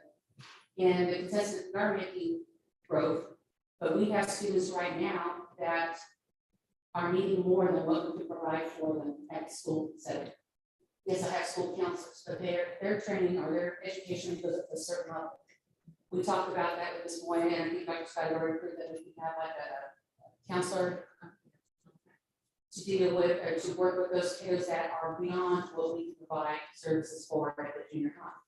I have students that have gone through huge traumas. And we're not equipped at that level, even with MTSS, even with the specialists on that part, to help that student the way they need to be helped.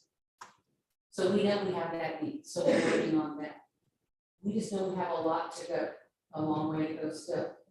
Yes, I have staff that they're helping us out, we're moving in the right direction. I have some, we still need to have conversations because it's not a zero tolerance, but that's still how some staff members feel. So we still have to change and shape that thinking. Our kids come to school with a lot of that, but love it. I love the junior high. It's crazy, I love the junior high. And it's one of those things, they're all going through these changes just generally from 6th to 8th grade. My sixth grade is still elementary, so you get to that Christmas break, they come back from Christmas break, and say, oh, wow, I just got sixth grade. You know, something happens to them magically on that. Seventh grade is that they're gonna work hard, eighth grade, getting ready for high school, but they are dealing with quite a bit.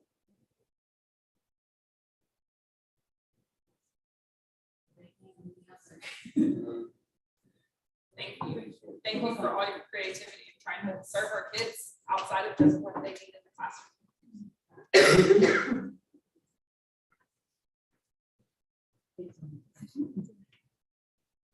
So we did the same thing where we had a survey and just kind of talked to the teachers. So I kind of started with the action plan for just some of the things that the teachers asked for and we came up with, just based on the feedback. So we did two different surveys. We did the behavior survey, but then we also did a survey that the students took, and then one that the staff took. It's kind of related to PBIS, so you can find the survey on the PBIS website. And so I kind of manipulated it and made it into a form. And then we went through during our SEL time, which is in the morning.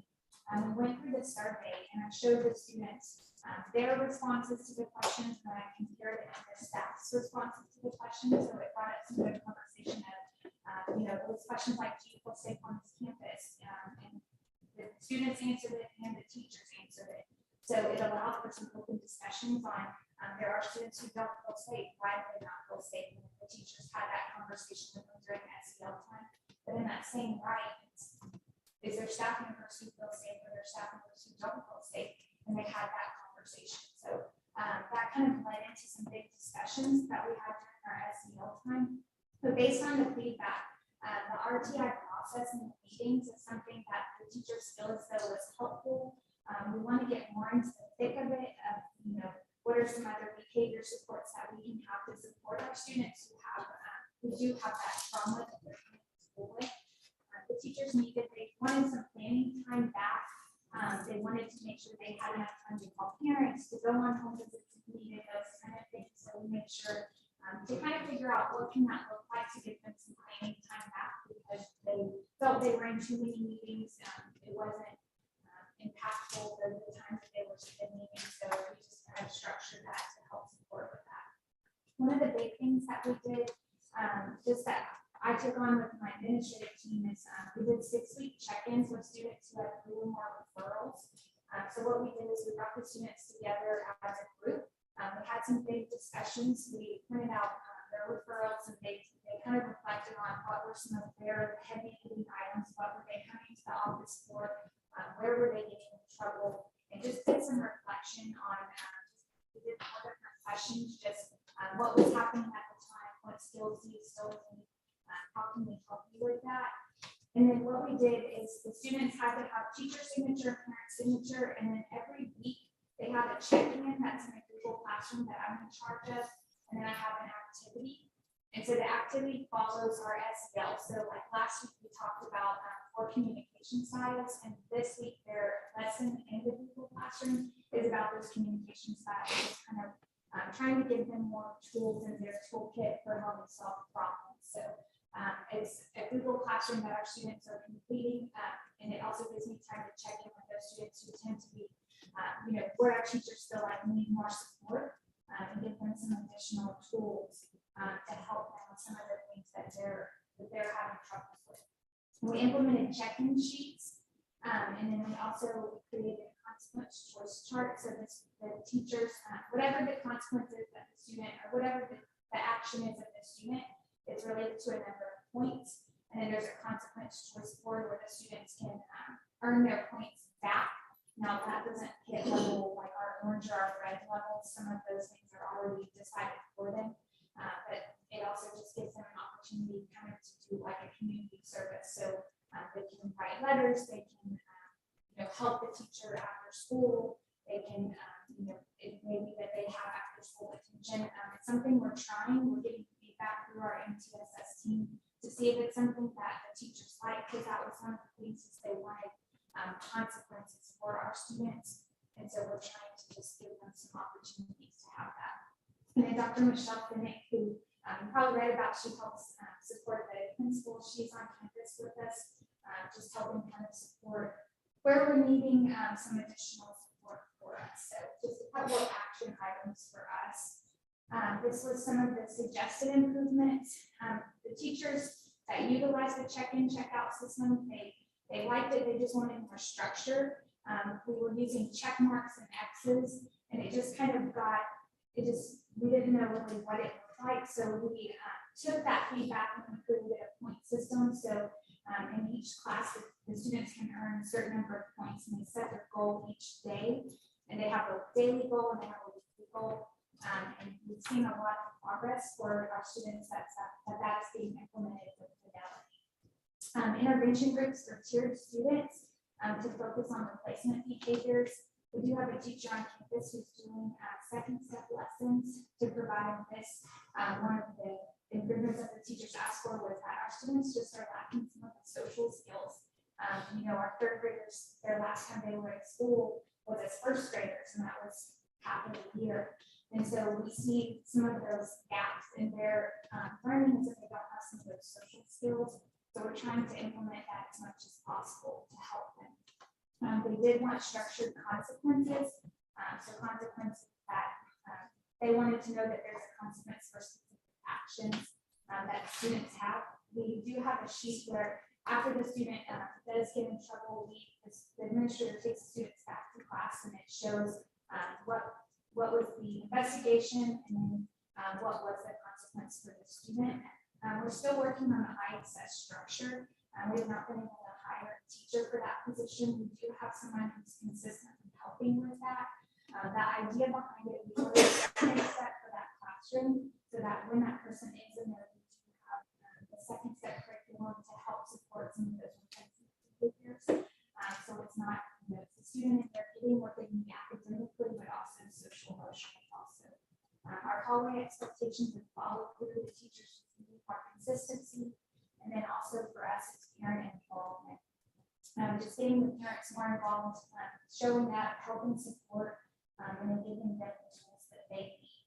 I did put in there the additional input. You all have copies of that. So there was good things. There's things that, again, we're trying to implement and make sure that we're doing better, taking the feedback that was given and trying to put some things in place, especially as we move into this spring semester. It tends to get, we start rocking and rolling with testing and benchmarks and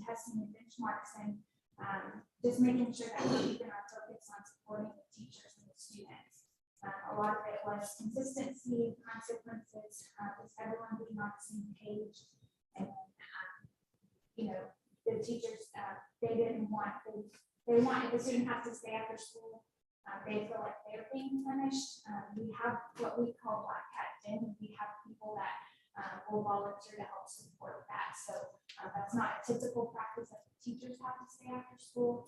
So we just need to communicate with them that they don't have to do that, that will support them with that. And then just a couple of things not a loss. If our affected by anything put in place, just certain comments like that that we really took into account when we're making our action plans and our steps.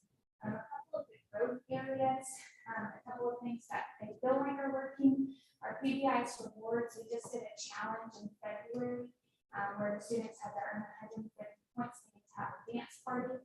I planned for 150 students to go to the dance party. That was not an accurate guesstimate. I had 183 third graders who got to the dance party, and then we had 99 fifth graders and I want to say 127 fourth graders. So we just split the dance party up into 3 different days. But it just was an opportunity for us to showcase and highlight some of the good behaviors and really just get back into our safety faculty responsible. The teachers that are utilizing the new check-in, check-out system have felt like those are really helpful, just keeping the students on track, allowing them opportunities to, they don't have to have a perfect day, but they have to get to a certain number of points. Our SEL time has really been really focused, so that's just our social emotional learning time. The teachers were doing it individually, but we switched the second semester based on feedback from teachers, and I've been doing those during our morning meeting time. We've been targeting specific skill each time. So we've talked about how do we solve problems. Like I said, we just talked about communication styles, and it was a huge eye opener for a lot of our kids.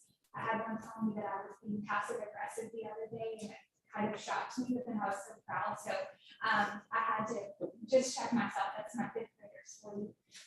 The tracking sheets, again, that's our check-in, check-out, have been helpful. The consistency, just working through that, the student paid contracts, goal setting, targeted behaviors, targeted student interventions with administration. That was just our 6-week targeted plan. The students liked being in their own Google Classroom with me, being able to communicate, tell me what's going on. They felt special, and I think that helps make them feel that way before. And the RTI tracking, they really like the process of the RTI behavior. I think that's something that we can continue to build upon. This was our first go around with it, but I think that once we have more understanding of it, how we can better support the teachers with that. Restorative conversations are helpful, and then behavior trackers. And then our teachers are really focused on parent communication, have more time with parents. That's that. And I did put in there that we did do the culture surveys that we discussed during SEL times, and students didn't just take the survey, we really dug into the data during that time, so that we could have discussions around, if students don't feel safe, why are we not making them feel that way?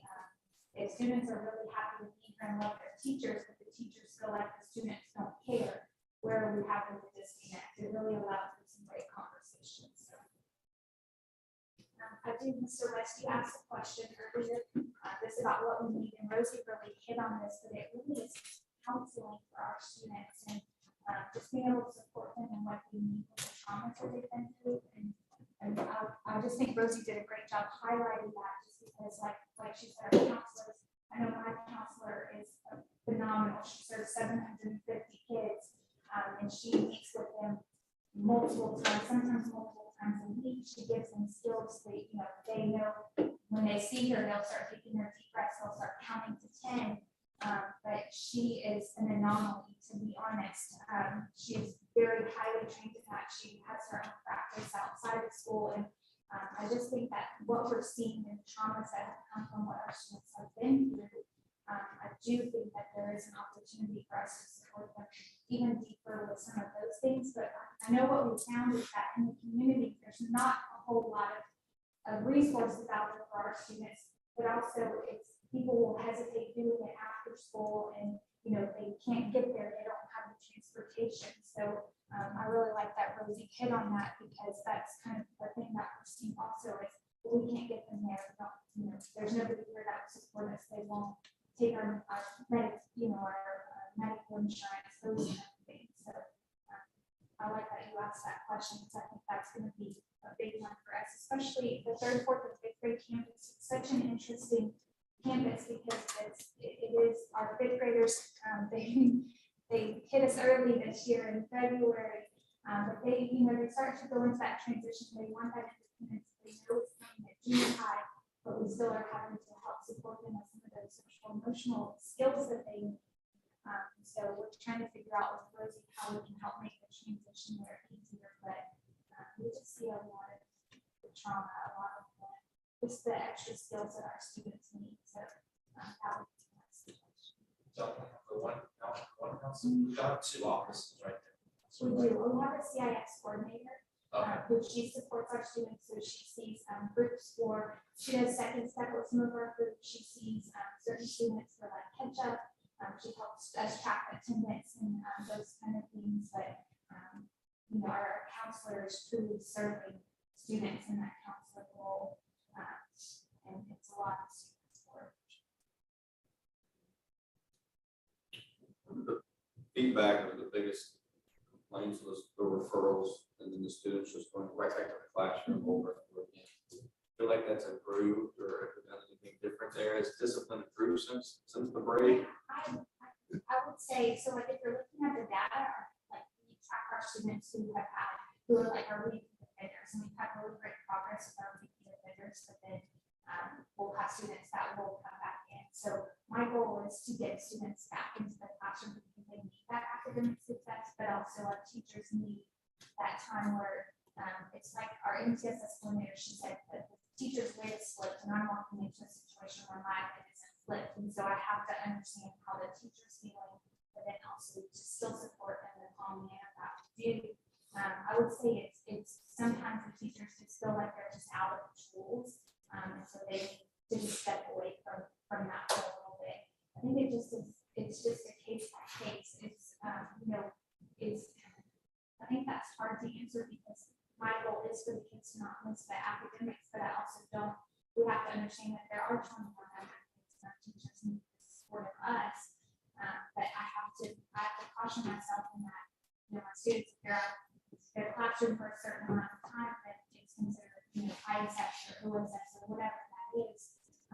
And so I think it's hard because we want consequences to change their behavior, and the consequences aren't changing their behavior. So I'm missing the mark somewhere of not being able to change their behavior just based on the consequences, or just pulling them out of the classroom. So for some teachers, they're like, okay, I just needed that break, thank you for bringing me back. For some teachers, I'll ask, are you ready for the student to return to class? And they'll tell me no. And so we take the student, we support them in a different way.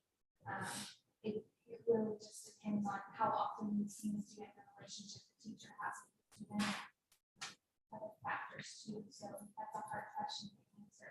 I would say yes, we've made some progress, but there is still things that we're not able to, our students, we just went through this in a trauma training, our students show us that they've been through trauma by putting their head down, being defiant, not completing their work. And that's their way of showing us, because they don't know how else to tell us but to just say no, or to put their head down, or to not do the work.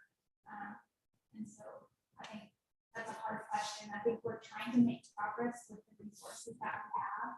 Our kids have just been through a lot, and we're just trying to help support them. But we also know that the most important thing is to support teachers who support them all the time, and give them the tools that they need too. So it's definitely a fine line of supporting both.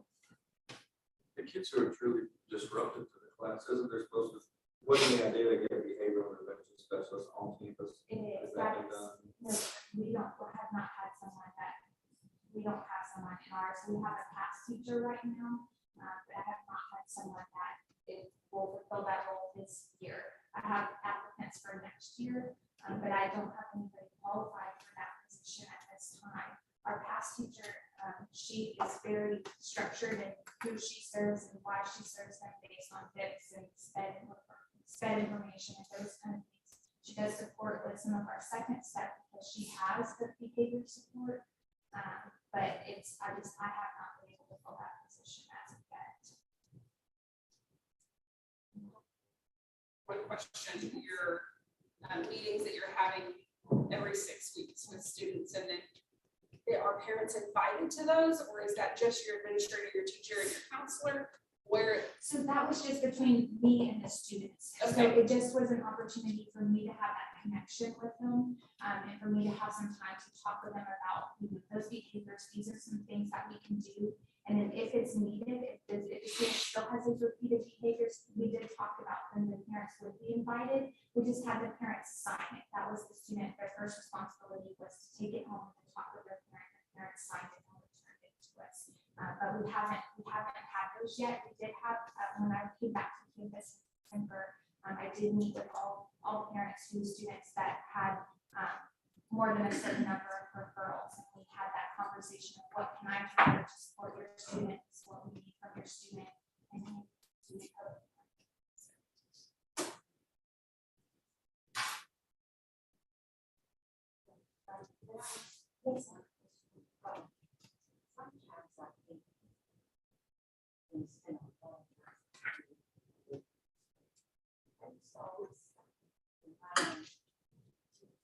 Once you send the students to you,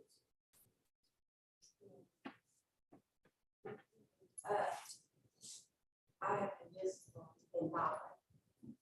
So you know what you do, so now I'm doing what I do. So don't judge what I do. If it works for me, then let it work. And I think that's hard for a teacher to understand, because they want something done and they want it done their way. And it's not always their way. Because when they're tired, and I understand that now more so than ever. But at some point, we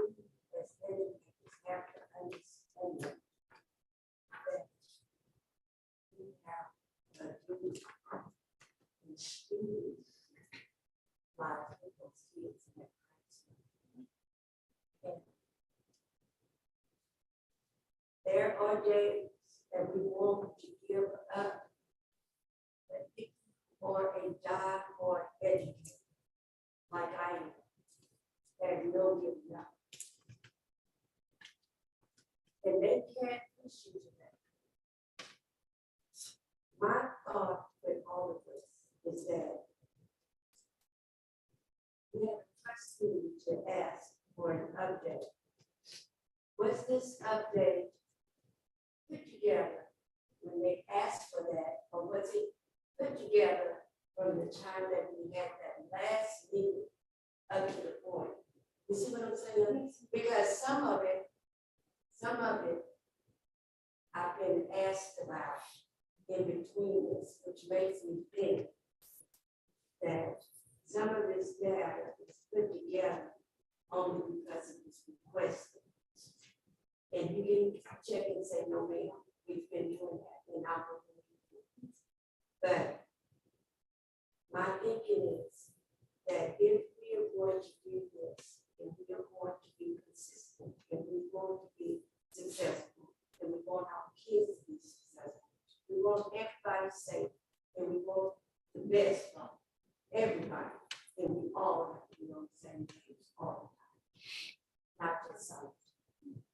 And these kids are coming with a lot more than the kids had 10 years ago. I'm here to tell you, more than what we are equipped to deal with as classroom teachers. So my question is, to every educator that's sitting here in this room, what are we going to do about it? We're going to throw in the towel and walk away. We're going to put our heads together and figure out what to do. We got to stop lying. We got to stop complaining. We have to find solutions. We are in those schools with those babies every single day. Every day. It is so good to look on the outside and tell us what we are doing wrong. When we are in it every day, this is the wrong passion. I get you. I feel you. I understand you. I understand every one of you. I understand where you're coming from.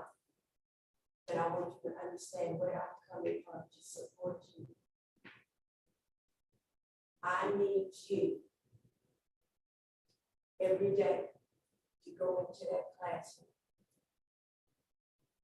feeling like you feel about your child.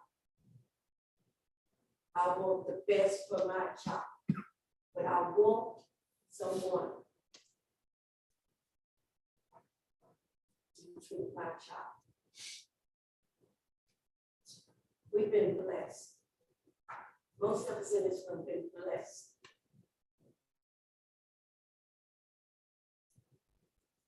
We've been blessed. And that's what I take every single day. I've been blessed. I've been blessed every day. I face a 5-year-old. Now I am answering to every name but the child of God. And if you call me those names that child called me, I would slap you dead in the mouth. But now I turned and I said, yes, baby. Because I love her. So we have to, the Bay City, to believe in Bay City, all of you that's giving you speeches tonight, that's giving these updates tonight. I know that you can because you do. And it's 9, 10 o'clock, you're here. Feel what I'm saying because I feel what you're saying. Don't give me a show.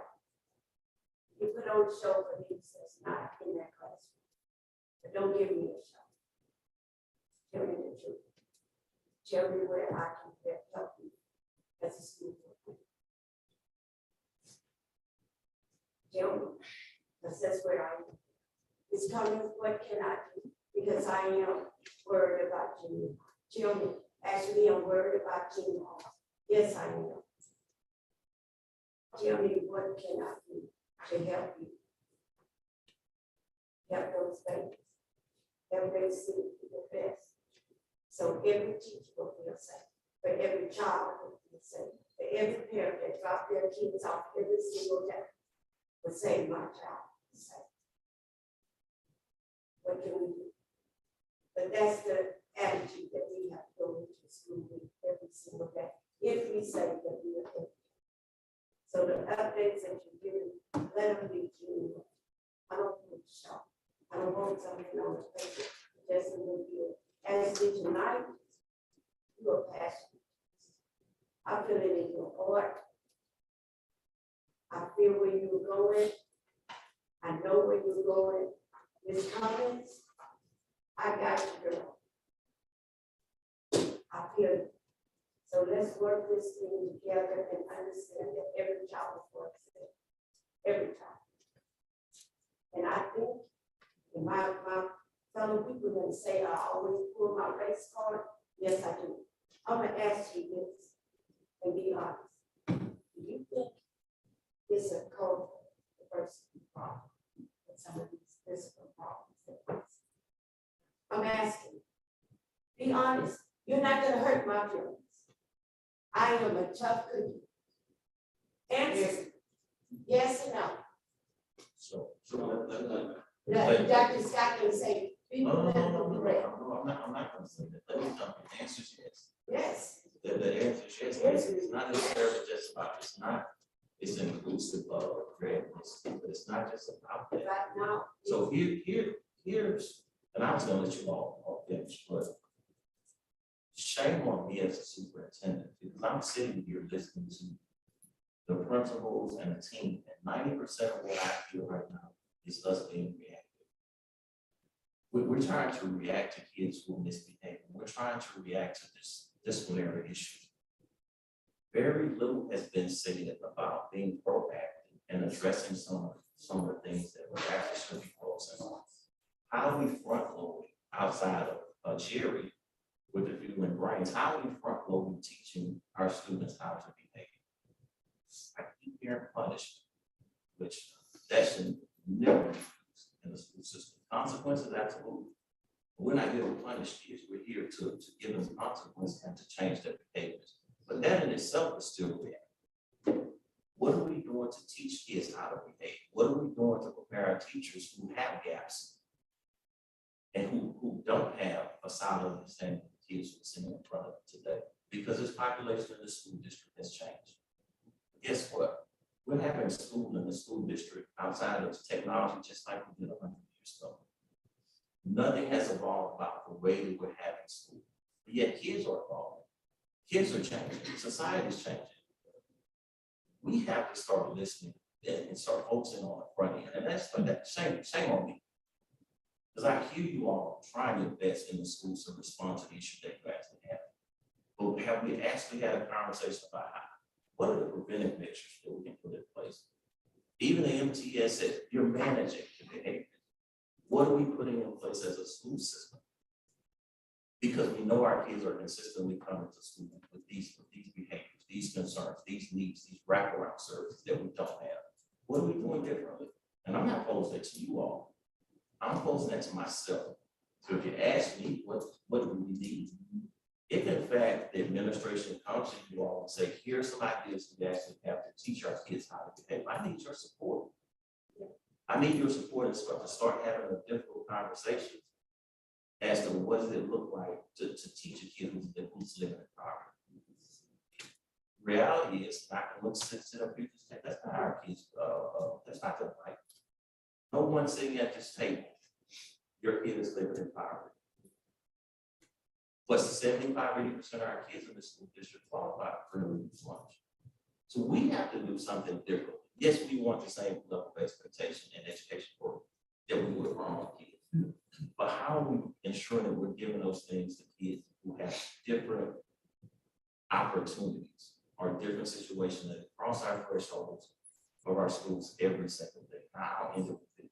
Shame on me because I haven't had that conversation with our team. But I want the board to know it's gonna start today, if not tomorrow, and I will need your support when we talk about helping kids, and not only helping kids, but helping the adults who are sitting in front of them as well. It's not just a student issue that we have here, and no one's to blame. I hear students who don't have the tools. I hear teachers who don't have the tools. What are we doing to help them? Because you have to be realistically, will not get the best bang for your buck. You don't understand the kids who are sitting in front of you. And if I level the expectation that I have for my kids and the behavior on kids who don't share any of the privileges that my kids do, shame on me as a superintendent. Thank you for making those comments.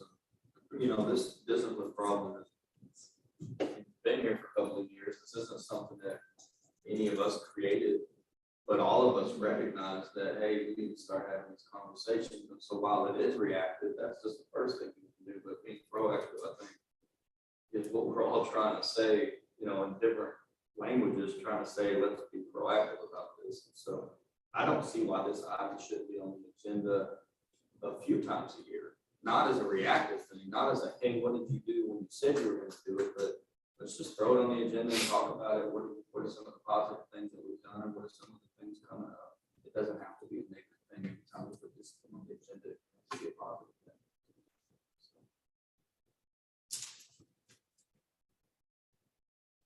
Thank you. Thank you, Ashley. I'm sorry.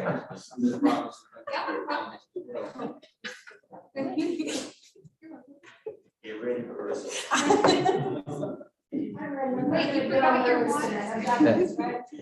right, so good evening, thank y'all for this opportunity. So I'm just going to talk a little bit about what is working at Lenny Roberts. And the first thing is our school-wide behavior folder. So after the first 6 weeks or so, we realized, you know, teachers are using different methods. They're using stamps. There was no consistency. So that's the first thing that we did was we decided to have campus-wide, and we decided to develop a Fun Friday to reward the students for positive behavior. And so with that, they have to have so many less than 3 marks, and not really 3 marks, 3 or less bad days in order to participate in Fun Friday. And so that has been working. We've seen an increase of number of students that were able to participate in the fourth 6 weeks versus the third 6 weeks when we actually completed our first 6 weeks of the labor. The second thing is social contracts are still working. That's just referring to it on the wall, just making sure, hey, we said that we're going to be honest in here, and we said we're going to be cooperative. Are we following that? And so during walkthroughs, I do see my teachers reflecting back to the social contract that's posted with every student sign. Positive reinforcement. We have our pause. Every Friday we draw for pause. Every kid gets a chance to earn pause, whether it's for me, other admin, teachers, cafeteria. Everyone has the pause to give out to our students. And then on Friday we draw for those rewards, and we always highlight them. Chance is working. It's consistent across our campus for sure. Building relationships with our students is very strong. Redirection, positive interactions, those private conversations. Our students don't do good when they're being called out of class. You've got to call them out to the hall, call them to a corner of the room. You have to have that positive interaction, and you're not going to be able to restore the behavior that they are implementing. Routines and procedures. We just had our effective schools framework. I'll talk a little bit about that in just a second. The peace path. If you've been on our campus, you probably noticed the 8-foot peace path at the bottom and the upstairs floor. That's where the students are facilitating the conversations on their own. There's footprints where the student that maybe had the bad interaction with the students on one side, and the one that they maybe offended is on the other side. And the one that offended starts off with how they feel and how they were hurt. And the other one, they basically take steps until they get to the end where they resolve the conflict on their own. They communicate with each other. Every teacher also has it in their classroom. Some of our parents actually carry it on their lanyard, where if they have 2 students at recess that have a conflict, she can show them the card from her lanyard, and they walk through that conversation there as well. The restorative circles. Last year, I would say that we were high, we were doing it, we were hitting it with a bang. At the beginning of the year, I was kind of like, what happened to our restorative circles? And that's where Ms. Westmer, I'm going to go back to a question I think you asked one of the ladies about MTSS, and are we able to differentiate and give what we need? Yes. Ms. Moya, we have certain days, and so I was able to make sure that our day with Ms. Eisenberg was directly around restorative circles. just so that we could get it back on the because I really don't know how we missed it, but we're back on track. Data tracking, this is, for behaviors, this is newer for us. We haven't been doing this, but it is going well. And then our RTI meetings for behavior, we implemented those in the third 6 weeks. We actually had Miss Amy Hildebrand with special education, who's our district behavior specialist. She sat in on all those meetings with us. We went over our tier 2 and tier 3.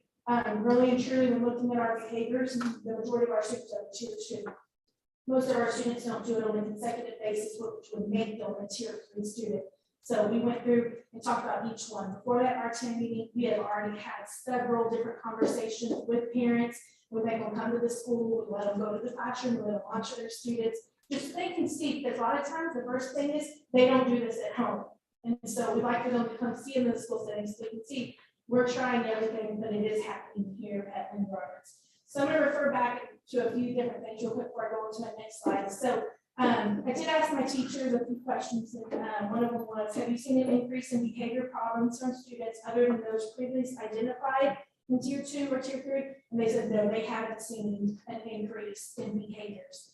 And back to you, Ms. Robinson, about did we do this just for this morning meeting? I can tell you, we looked at NTSS, we interviewed our students and our teachers every month since the beginning of the school, and we've gotten feedback from them on how discipline is going. So we do have feedback from the whole year, and not just from when we were asked to do this. So it is something that we do track and we do follow. Another one of the questions that the teachers overwhelmingly said no was, have you seen an increase in those that were previously identified in tier 2 and 3? They said no. And then one that I was proud of just because is do you feel supported by the administrative team regarding discipline? And 92% of them said yes. Shame on me for the one person that said no, but that's something that I need to work on with them. And one way that culture and climate plays into discipline is kind of like Rosie said, she calls people in and it's an open book, tell me what's wrong, tell me what to do. In the fall, Dr. Scott had sent us to one of convention. And one of the things that I did do was I asked them 2 questions. What can I do to make sure you love your job? And then what can we do to change the culture and climate of the school? And everyone had an opportunity to come talk to me. And they did come. When they came down and said, pass, I don't want to say anything. And that's another one that's shame on me. Why don't you feel open enough to tell me what's going on? And again, I only had one person, and I've been trying really hard to restore that relationship with that one teacher to make sure she does feel supported.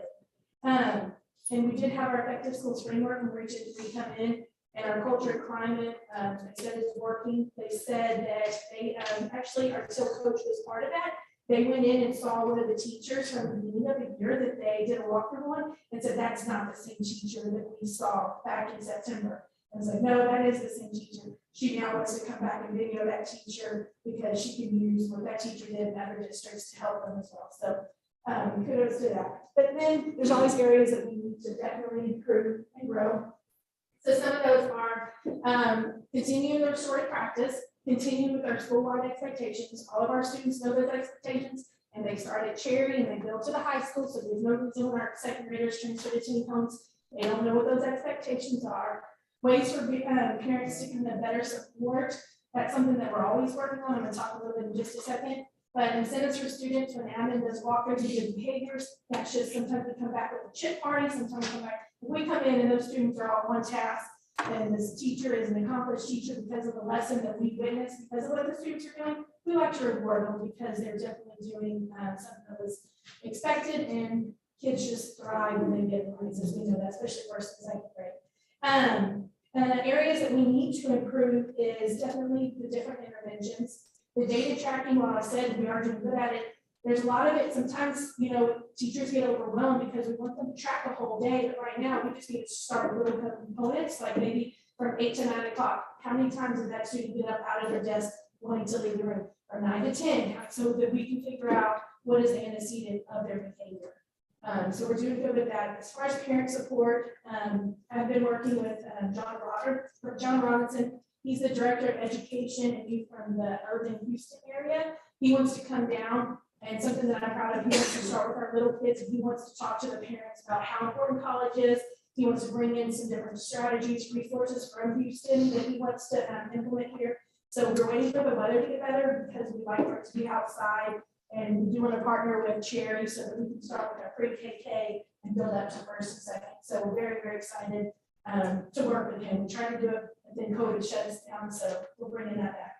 Just a better communication. The teachers do feel like there is better communication between the admin and the parents, so we do stay on top of that. The more helpful tracking is basically just giving this field around to help us with some other tools.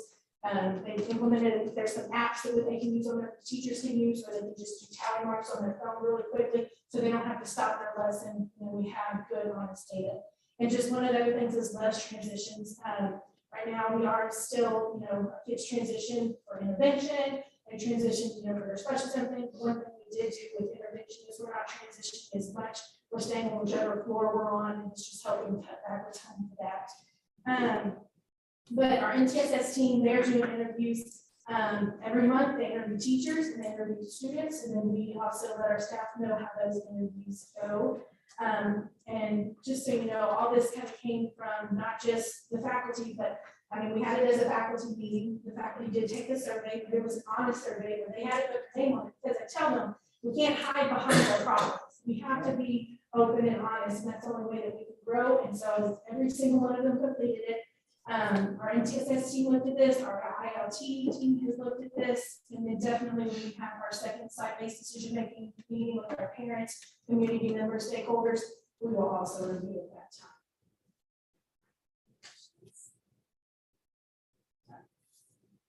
So much.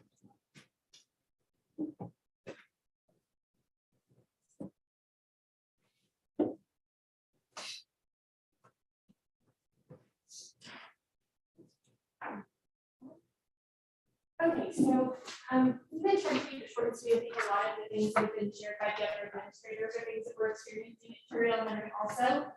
As far as what's working and what we have implemented since we've had our previous meeting was that we have converted our change expectations through MTSS to MAC. That's something you all heard me talk about. We feel that with our younger children, it's something that is a little bit more streamlined and helps them be accountable for the things that we think are most important, which is the movement, the activity, and the level of conversation. So how are they moving around? What is it that they're doing, and how should they be communicating with their peers? We have updated a lot of posters. Obviously, our students are very visually, so giving them those opportunities to see those expectations in the hallways, in the cafeterias, in restrooms, recess areas. That's something that our teachers are still reviewing as we enter, well, we're already in March. But one of the things that we did when we came back from the Christmas break is I had everybody do a classroom reset. Every teacher created a school-wide expectations lesson plan. They explicitly taught what the expectations were in each of those areas of the campus. We felt that it gave everybody an opportunity, our kiddos are young, gave them all the opportunity to truly hit that reset button and make sure that they remembered what those expectations were. And our teachers are still expected to go over those expectations every time they leave the room, and each time there's a transition in their lessons. That is still the expectation. And we're also doing show us your pause. So our students are earning like pop print tickets like a lot of the other campuses are doing. For weekly drawings or prizes that they get in the classroom or that they get on the campus level. Sometimes our teachers do even classroom-based drawings. Obviously, when we have 430 something kids, not every kid gets drawn for the prize, but if there's a classroom-based drawing, sometimes our classroom teachers do implement that, and then they put those drawing or those tickets into the drawing for the whole campus. So there is a level of opportunity for our students who may not have the opportunity to earn as many pop prints. There are also classroom pop prints that the students can earn, and that gives them their entire class the opportunity. So there's some camaraderie teamwork that is implemented. As far as RTID, we've had 2 now rounds of RTID, as well as doing progress monitoring and checking in with our teachers and seeing how those behaviors are going. And we have hired a behavioral para to assist with tier 2 and 3 behaviors. Our teachers have found that Ms. Sarah, her name, she has been very, very helpful in mitigating some of those tier 2 behaviors, especially of year to date, basically to today, as far as in the Cinder, we've had about 130 office referrals this year. Of those, about half of them come from only 6 students. So to kind of put it into perspective, as far as where some of our difficulties are coming from, they are coming from our tier 3 behaviors that take up a lot of the time for our administrative and support staff. So that's something that we're really wanting to hone in and make sure that we're supporting in that way. Y'all heard us talk a lot about fueling brains and giving teachers the tools to do that. One of the things, and you'll see down below for the final bullet, is that we do have a behavior cohort with fueling brains that is actually going to be on our campus on March 21st, which is that PD day that we have after spring break. And not only are my pre-K teachers attending that, but my kindergarten teachers are too. I feel it's very important to make sure that as we grow fueling brains potentially into kindergarten over the coming years, that those teachers become more and more versed in what the expectations are of fueling brains and what that looks like in implementation on our campus. So all of our teachers will be a part of that, and we hope that that's something that will continue to kind of infiltrate through once they leave Cherry and on through the rest of our campuses. As far as areas of improvement, we do feel that parent support at home is really important to making sure that there's that follow through, and also that parents know how to support their children at home. We often find that when we call parents, the parents are like, I'm having these struggles at home too, I don't know how to support them, what can I do at home? And that is something that we're seeing quite a bit of. We are currently interviewing for behavior specialists, as they were posted after our previous conversation about behavior. And we do have some candidates that show promise for performance. One of the things that we hear consistently from our teachers, especially at our younger age groups, is lower student to teacher ratios. When we have 23 to 24 kiddos in a classroom, and they do sometimes have some pretty significant needs. I know Mrs. Haig was talking about the last time her kiddos were in a regular school setting. Our kids have never been in a regular school setting. And so giving them those opportunities to understand what does going to school look like and what are those expectations is really important. Prioritizing data tracking is something that we are emphasizing this year, especially after we shared our previous data with class in reading. We're excited to show some data to you guys in math that is optimistic, and we're excited about the progress that we're making there. And then also areas of improvement, like Ms. Wendell said, are restorative circles and peace paths. That's certainly something that our students don't have a lot of vocabulary to share with having big feelings with their classmates at this time, but giving them that language so that when they do have those concerns with other students or their teachers or what have you, that there is that opportunity for them to be able to communicate what those concerns are so that we can fix them. We often tell our kids, we can't help you if we don't know how to think of what the problem is or what started. So those are the things we're working on. Did you poll your staff? We did pull the staff. So I didn't do a formal survey, but I did email all of our staff out and say, hey, how are things going? By and large, we did feel that behavior is still a concern. One of the things that our staff really feels that we have a need for is a PASS program. Cherry Elementary does not have a PASS program at our campus. And having that support for our special education students, our special education population is really growing very rapidly at Cherry. And so having that level of support, we feel something that's missing on our campus. Our teachers have felt very well supported by our behavior therapists, and we're very thankful to be able to have at least that level of support on our campus. But we do still have teachers who feel that behavior is a concern. I would say that we're kind of the opposite. While we're not seeing as much growth in our tier 3 students, we are seeing more productive conversations and behaviors changing with our tier 1 and our tier 2 students, understanding what those expectations are and mitigating them from getting to that level of behavior, that tier 3. What would it take to get a PASS program? Cherry. Some recommendations. So I have to provide the data to substantiate what I feel our need is for that position and how we can utilize us on campus.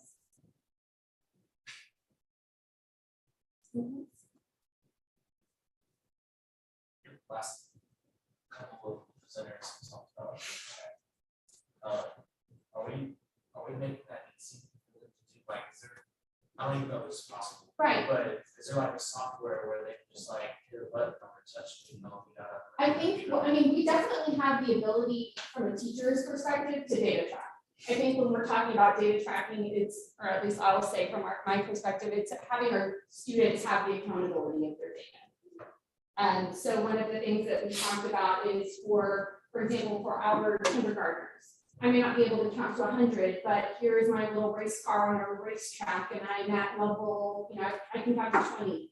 And then 3 weeks later, I can count to 27. And so then being able to just see that progression of the growth they're making, regardless of where they started and where they're ending, but that they're making progress, and giving the students the opportunity and the visual, as I said, visuals are really important for our kids, the opportunity for them to see, oh, I am making growth and I am making changes, and this feels good, so I'm going to keep working harder for the next time we check in. And so when I say prioritizing data tracking, I want my teachers to be aware of how to do it, but I think that it's important for our kids to start to understand that. So I think your data tracking is different. Yeah, so our data tracking, basically, we go to the RTI meetings where we have, like I said, have all our staff, our behavior team.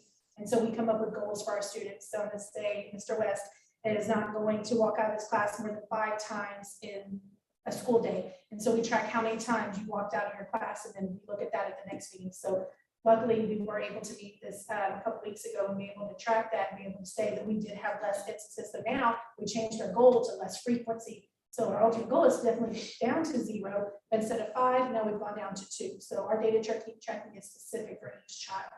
On That's whatever. what I was wondering with that is, are they having to like? There's an is this app on something there. at like the end of the day where they have to spend an extra hour figuring out? No, it's a quick spreadsheet. They can either tally with a pencil, or they can do a tally mark on their phone. It's very quick, but they're not putting what made them leave. All we're trying to figure out is the time. We're just starting with little steps to get to what was the ultimate factor. I think it's huge too, just for us, and for us to do it too. Nice, as far as, because it's hard for us to gauge what's happening in our classroom. Interesting group of students, because if they show behavior problems as 4 and 5-year-olds, there's probably something in their life that is causing it. So you guys are more so counselors almost than supportive of parents. Even a high schooler who knows what they're doing, they may have issues at home.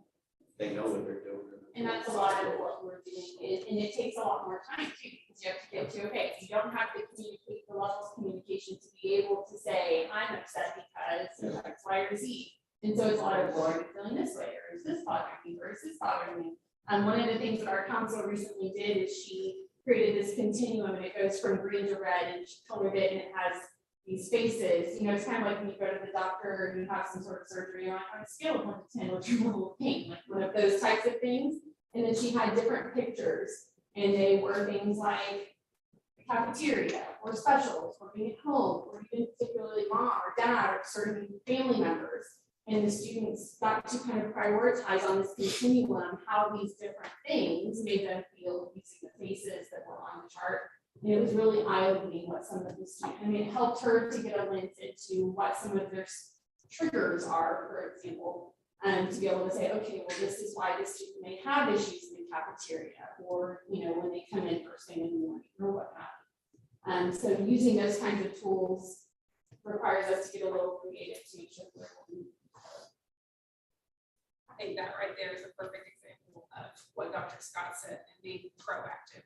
So really learning what the triggers are and allowing them to do it, not just in the school setting, but across the board where they are. So therefore, okay, if there's something wrong, then it may be, maybe not be school, but it may be something that happened with mom or dad. We need to know more about the student. So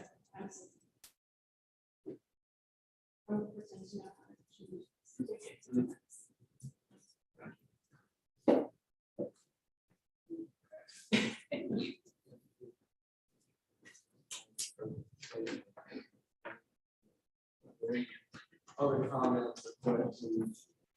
Dr. Scott?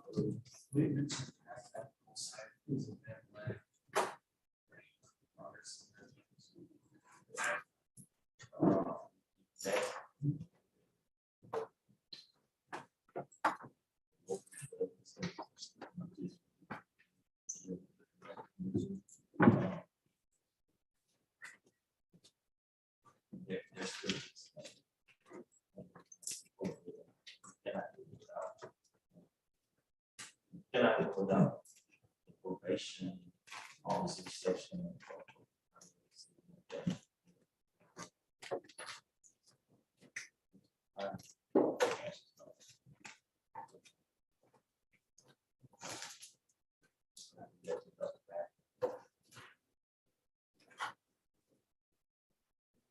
So for that.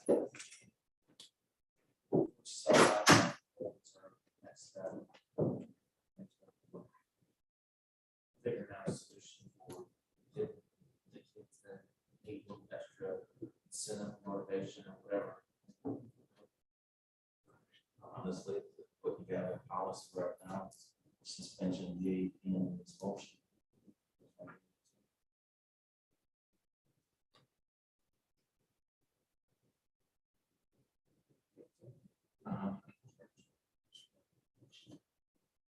Clarify that, change date and stop. I think, I think a great proactive measure that was spoken about is trying to bring it down. They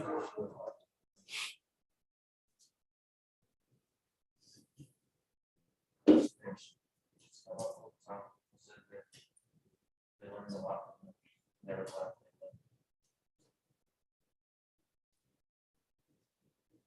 Yeah, I mean, we're just talking about maybe some people were about how simple it was, and then some people didn't care.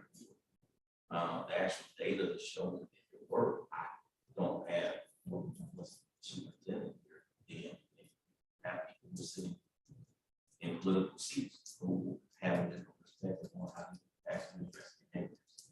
Quite honestly, that's outside of my purview, or even as boards control, you can't go out and do it on your own. So depending on which way elections go, you have somebody who jumps on board. So let's go back right here, right now, currently. This how you actually address discipline, punishment versus consequence. That's what the issue is with the JJ. And that's based on feedback I've been from people within the district and other superintendents who are involved.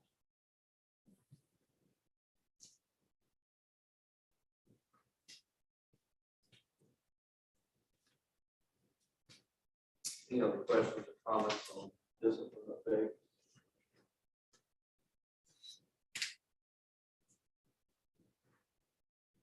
Okay. Thank you all for your presentations. For the update.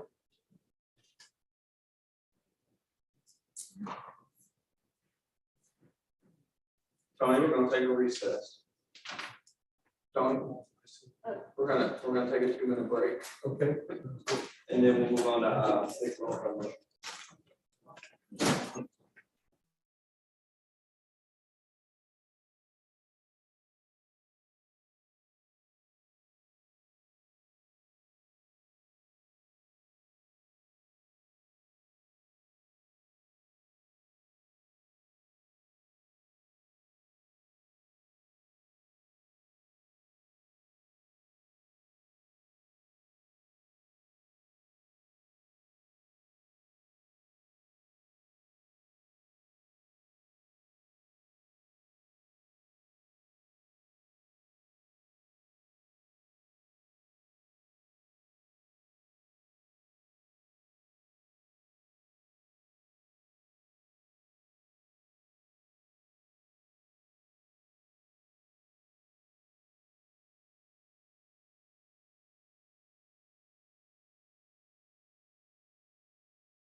Yes, sir.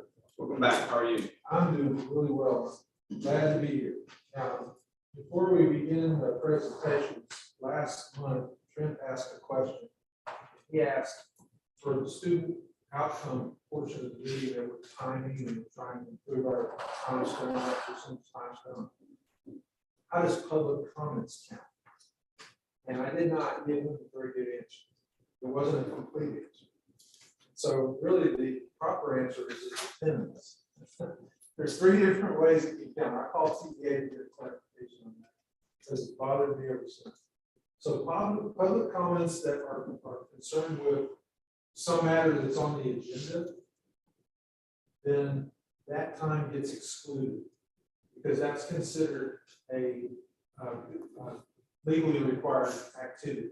So it gets removed from the time. So that time doesn't affect you.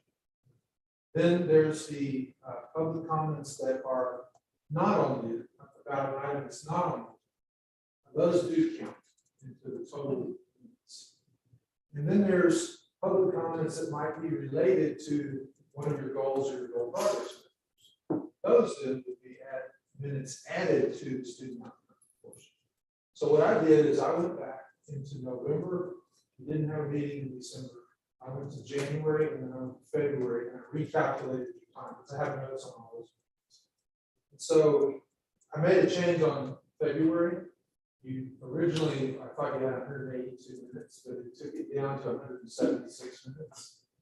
And so that's not a massive change. It was a 2% change. So instead of 40% discussion of student outcomes, you got 42%.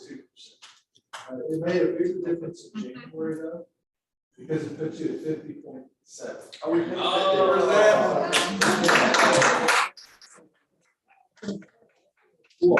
First, and at this point, only month that they've been at 50%. Hey, that's progress, right? Okay, so then I went back to November, and not including the meeting that you had about basically it was kind of like post-form, just not including that one.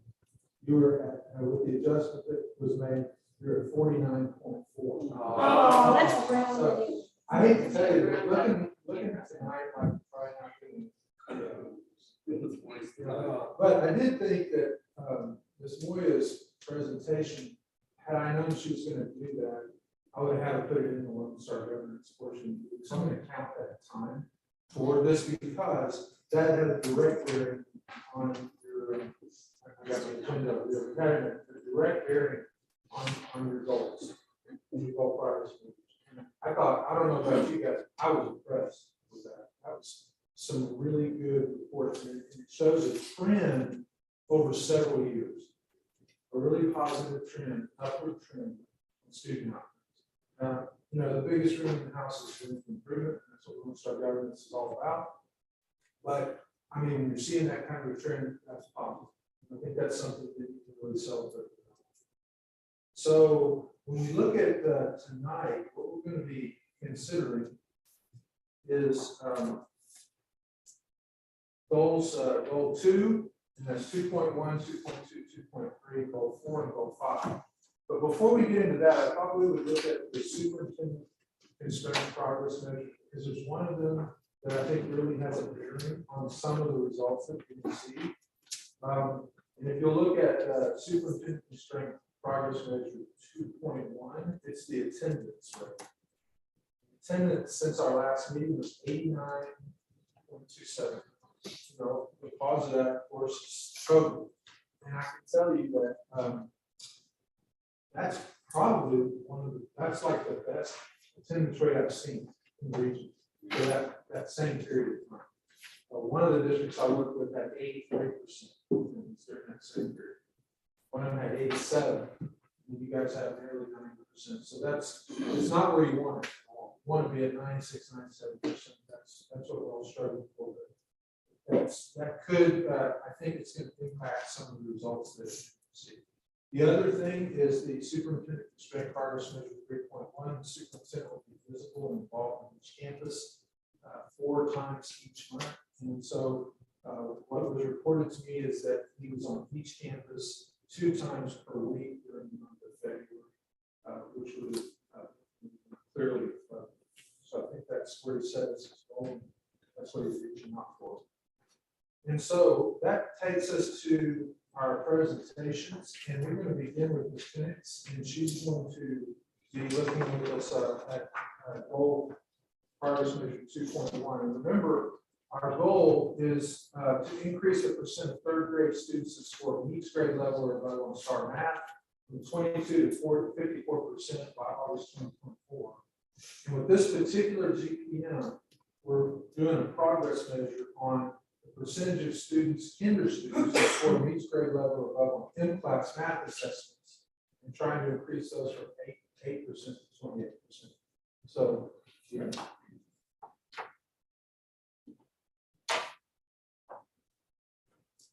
Okay, so you guys have in front of you the data that we have for our M-Class math. M-Class just is something that we started with last year in reading. But we added on math this year. And so it is something that's relatively new to us. We're not really sure, where our kiddos are going to be working with it. We also, by and large, our teachers don't love M-Class math in comparison to M-Class reading. It's not quite as intuitive and user-friendly to the teachers to make sure that they are able to get those reading speeds. But nonetheless, we are really happy with the growth we are making. And it helps us to kind of know how difficult these goals are to ascertain for our kiddos. It looks like we maybe need to make them a little bit more rigorous for next year, but that's an exciting thing for us to be able to do.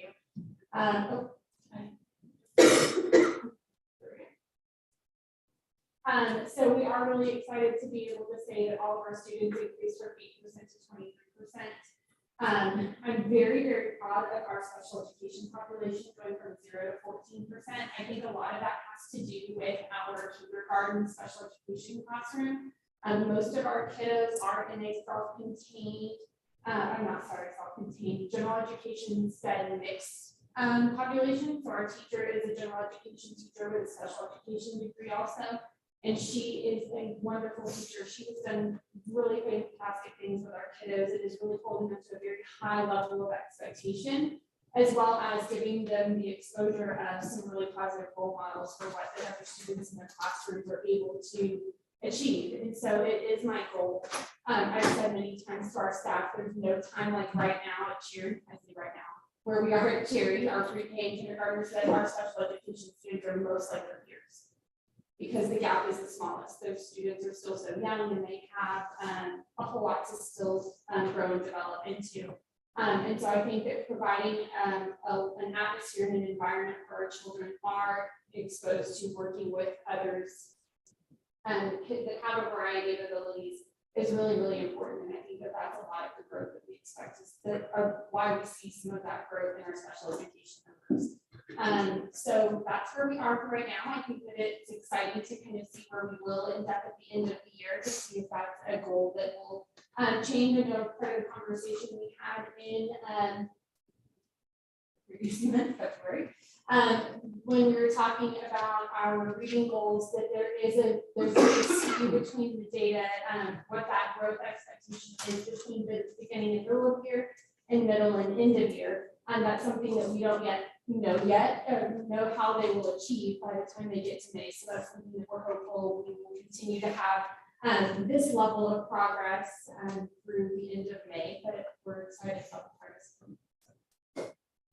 Cumulative, or we're just going to add to these numbers, or does everybody retest? Can we progress in May, or? Yeah, there's absolutely opportunity for them to regress if they don't continue on the path that they're on. But good progress. Yes. And then those cumulative. I love that there's progress across the board. That every there's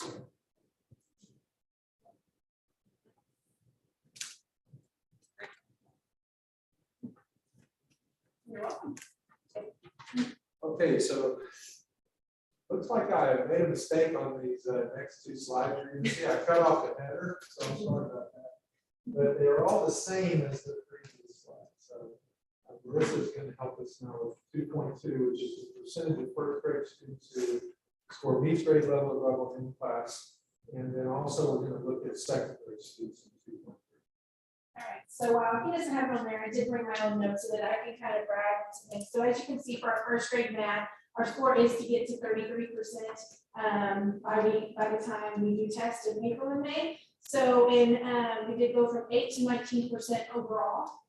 We did increase for our African American students from 10% to 75%.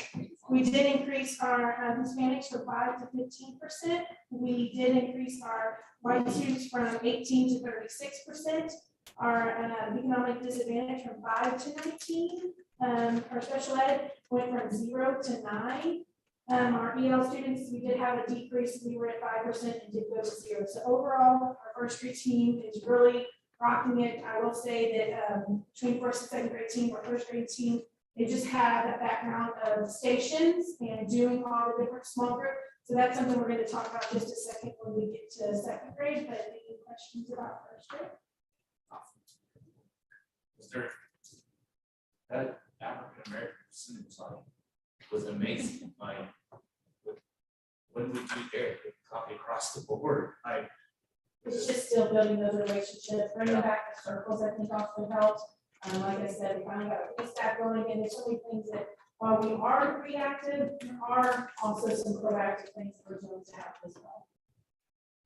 That's just 5% difference. It is. And also these babies, they've had more structure in our second grade baby stuff, because now you're going to see not as much as a decrease at all when we get to second grade. And I'll talk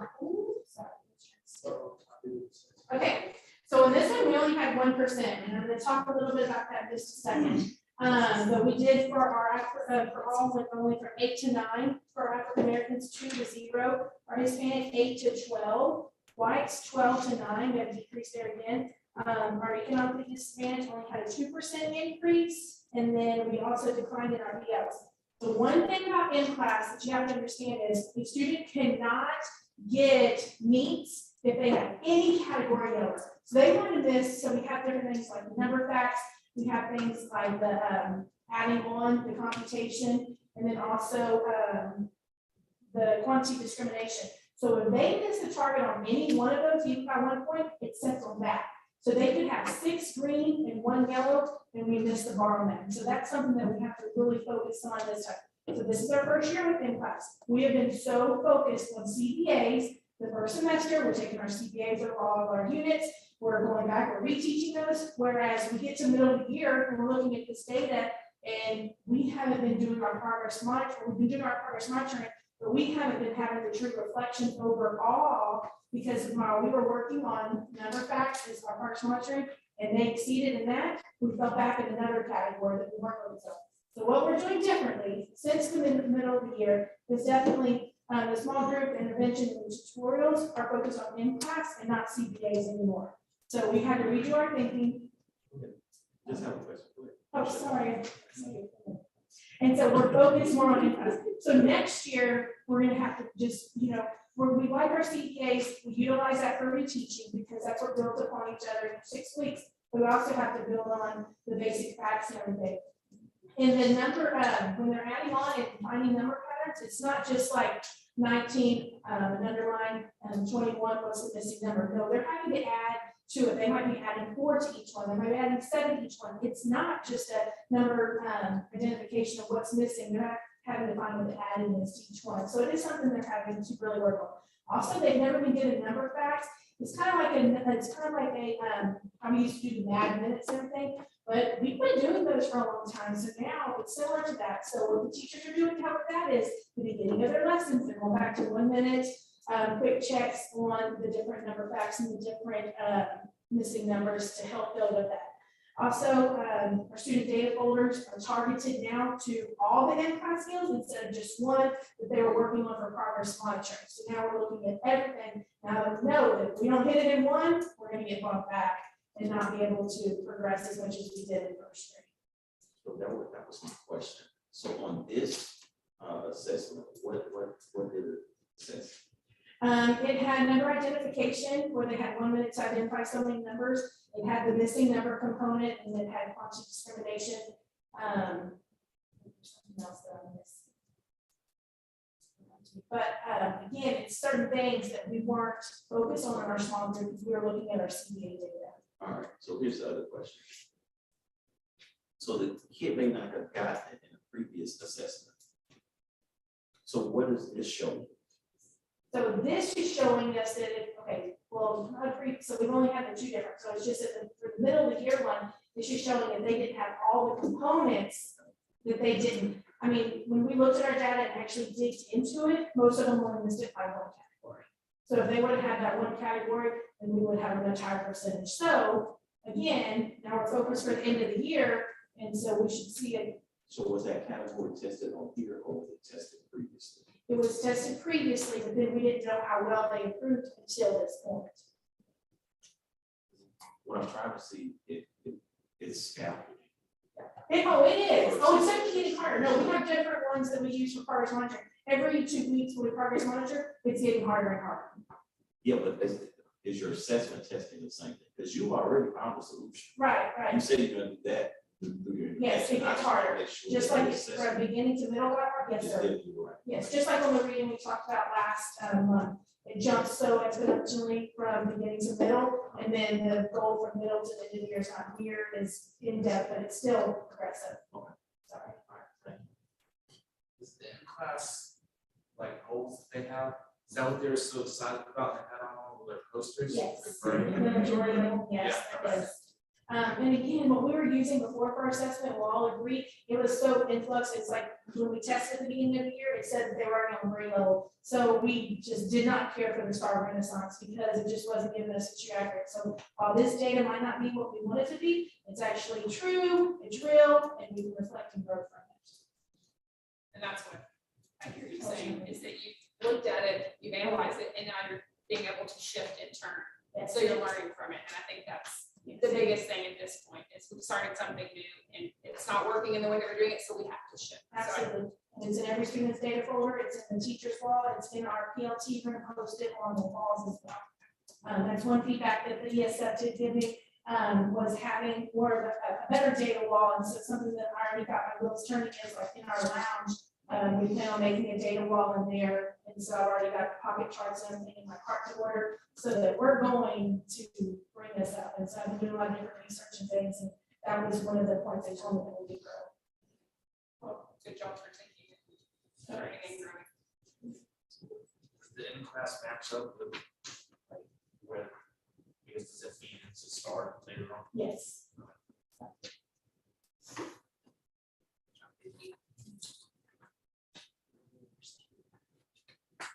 So when you go into the locker room at halftime with the scoreboard, and sometimes you have to change strategy.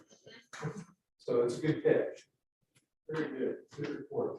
So let's go on, we're gonna look at, We're going over it so often, so that we can catch it soon. You know, so we're not waiting until the end of the game to try to. that's exactly right. And I, the fact that she saw it needs to be done as a plan going forward. Goal number 4, this one is A, he's going to cover all three of the goal progress measures. The percentage of 6th grade students who score mixed grade level or above will start math is going to increase from 30 to 46% by August of 2025. So there are 3 different goal progress measures. We're using a common math assessment for 3rd grade, for 4th grade, and for 5th grade. So we're going to start with 4.1. The 4.1 does have June already filled out because that's our board goal that we're trying to get. So again, I'll kind of refresh just because our data is a little bit different because like our 3rd grade doesn't have a STAR test for us to use as a baseline. So we use CPAs as a baseline. And we can CPAs just based on that one particular team that they taught for that 6 weeks. And so it's more like it's more of a target just how did they progress through the 6 weeks. So each of our baselines was one set of teams, so 1 unit that they completed. So mine starts to get skewed, but so for March we switched gears. So March is actually going to be STAR test that our students took their benchmark in January, and so this is the first benchmark that they've taken for us for math. And so our reading to get in November and math is until January. Reading it's something that we already have to do need more time to make sure that the students have as much information. So the data that you see in March is the release start test. We use release start test just to make sure that we're covering all the things that are supposed to be covered. And so our students took the 32 question test. This is showcasing how many, the percentage of students that met the standard on a STAR test. So what that means is that in January, they've only learned 50% of what they're supposed to. It's really more like, I would say 2/4. I know that doesn't make any sense, but it just, there's still a lot that they haven't learned. There's still some skills that they're working on. They need that time to spiral back into it. And so this is just our first opportunity to see if they start test today. This is where they will be at. And that's showcasing, even if it leaves in there all of the skills that they need. So 13% of our students were meeting the grade level standards already on the test, that there's still things that they haven't been taught. We are working to go in and dissect the data. Once you pull the data into what we use, which is DMAP, dissect it, you can take out the questions that haven't been taught already. You can look at that data. So we looked at it both ways with the teachers, and then we're able to showcase to the students also. So we're already making significant progress. For us, I do want to highlight really quickly, just because the math test is really like a reading test with math skills added to it. And so our kids, for third grade, 50% of our kids came in with a grade level on their reading skills. And so our reading teachers have had to do a lot of phenomenal work to make sure that our students have the ability to read, and then they are able to do the competitions for the math. So just a couple of highlights. I want to highlight our reading teachers just because they put in so much work in third grade. The average student growth between the beginning of the year and the middle of the year was 58%. And so it just is showcasing that we're making that progress. They did some, so what we did with CBAs for reading is they first started out with one passage, and then the second CBA we did 2 passages trying to up the stamina for it. We're seeing huge gains in reading, which then supports our math and what our students are able to do on the math, because it frustrates them and then they can't do the computation. And for our third graders, that's a huge issue for us because they don't have those foundational reading skills, which then frustrates them when they can't solve the problems. And we know just looking at the data they have and looking at the test they have to be able to realize, what is this question asking? How am I going to have to solve the problem? What pieces of the problem in here don't even matter, and then solve the problem. So for our third grade, for March, we're at the 13% for all. We had 0% African Americans meet the standard, 12% Hispanics met the standard, 24% of our white students met, 10% of our economic met, 4% of our SPED met, and then 19% of our economic students met that standard. So for us, remember, it's approaches, meets, masters. So this is that second level. It's not just them approaching grade level, it's them meeting the grade levels, which I like that home start evidence really pushes us to that, because we don't want to just be okay with our students approaching grade level. So we put a couple of things in place. We have 2 tutors that are coming in to help us, just based on the data. We have really specific small groups that we're being intentional about. In the small groups each week, the teachers are pulling critiques that they've already taught the students still struggled with, and they're putting those students into small groups and supporting them with that, along with having our math tutors do that also. The reading is the struggle part, but it's also the stamina, and our students are taking on online, so it's giving our students, for a lot of us, we do math on paper and pencil, and for our students, they're having to transfer from paper and pencil into the computer, utilize their computer skills. So we're training a couple of different things. We do have one more benchmark that will happen in March, 2 weeks after spring break, which will give us some really good information on the progress that we're making, and our small group instruction, our tutoring, and support that. Like I said, our our reading teachers are doing a great job helping our students some of those foundational skills that they're lacking to help them grow in those areas to help support not only their reading progress, but also math progress too, which will be showcased on the STAR. That's third grade. That's our board goals. So I have a question. So last year, when your third graders tested, how did they? Our third graders, they Last did- year's third. yes. I mean, it wasn't, well, I don't have the numbers right in front of me, but that's something happened back in the slide for sure. That's what most schools experience. And so this year, you're gonna be judged based on growth. Right? We're gonna have growth measures. So as far as the accountability system, you stand a better chance of scoring better this year than last year, just across the board. But keep in mind too that 2 years ago, this coming weekend, we went into lockdown. These kids were in first grade. Their first grade year was turned upside down.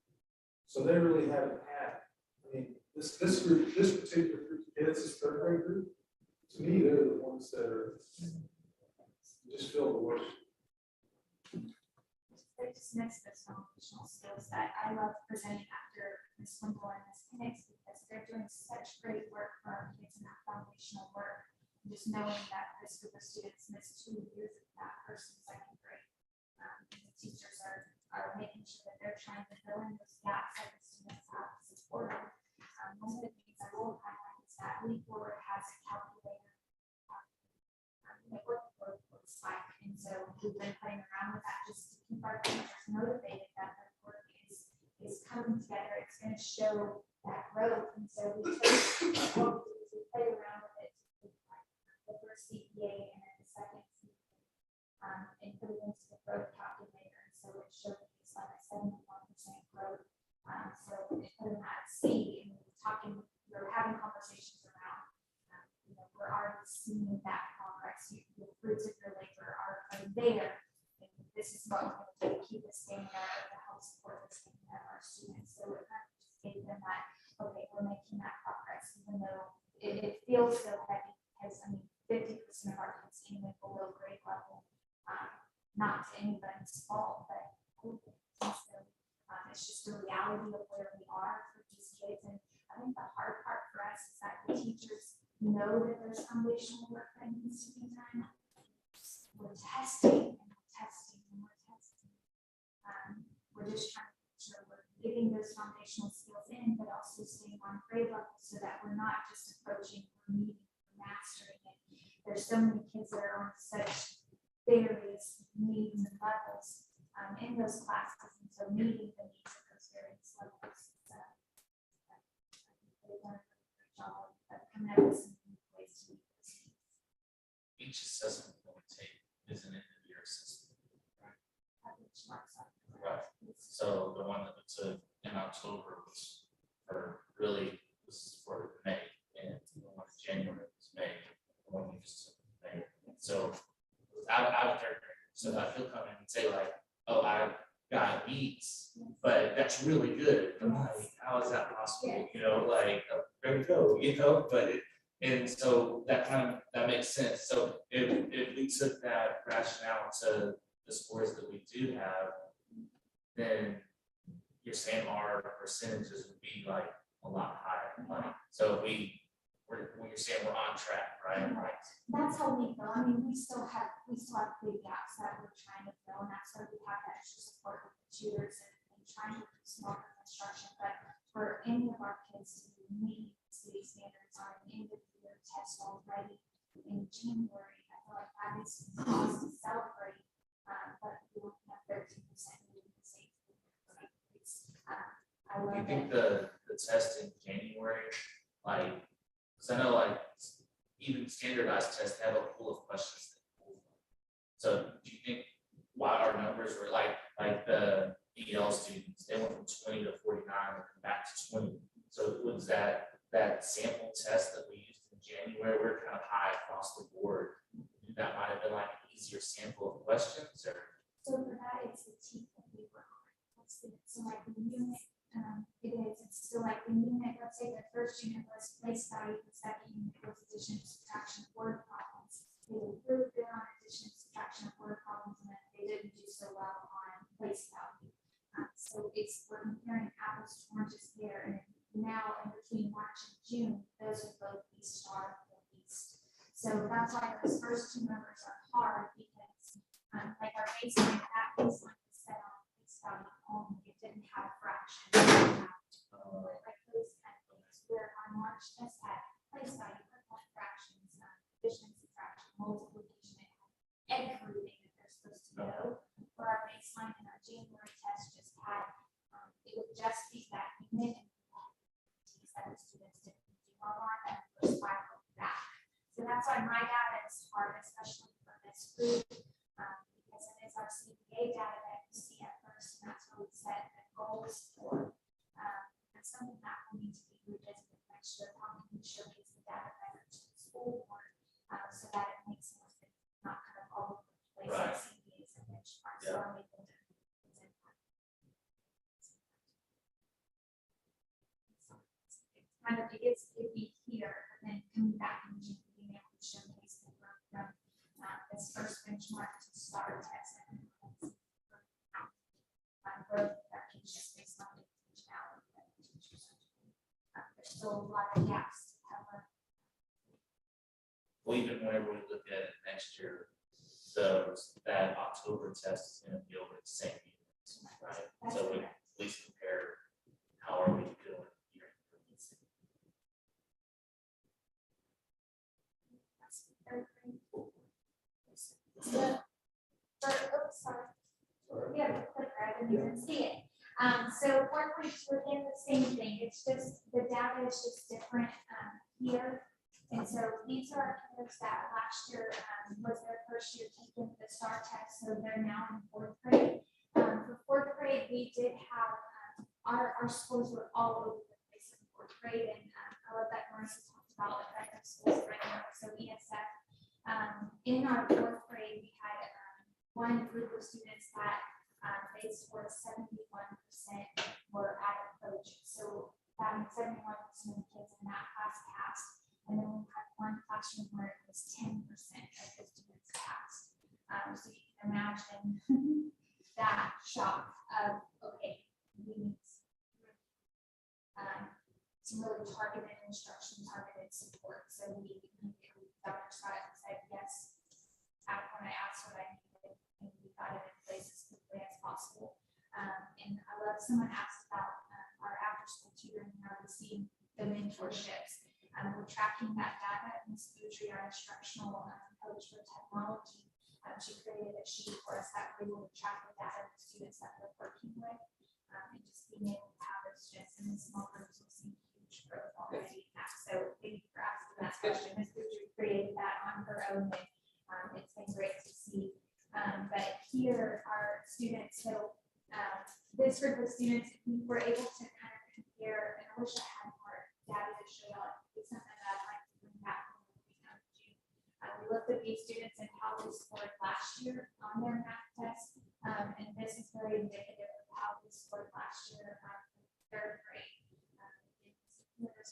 Foundational skills, fourth grade is typically here that we see our data drop a little bit because there's a big jump between third and fourth grade.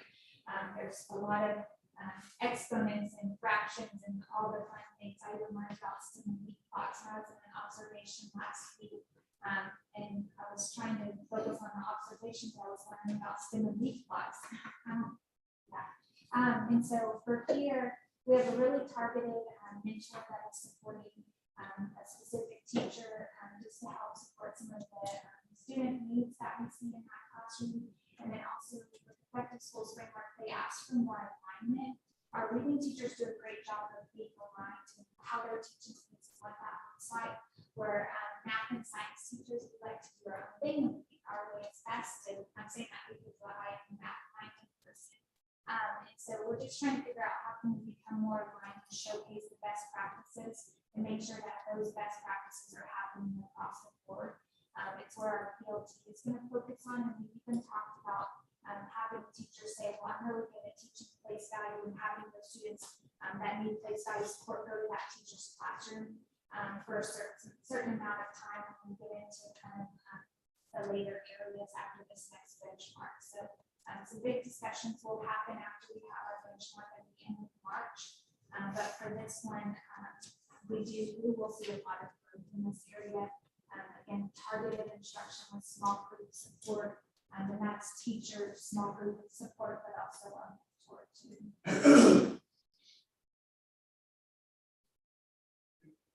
Okay.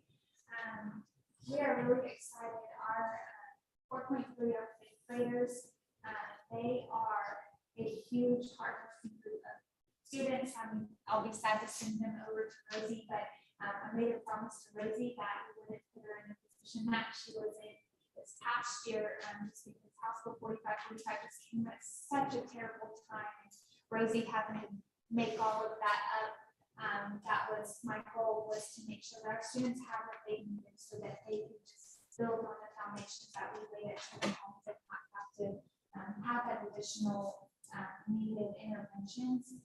So our teachers in fifth grade, they are all about data. They're about data tracking what students do. Our students have taken their old STAR test.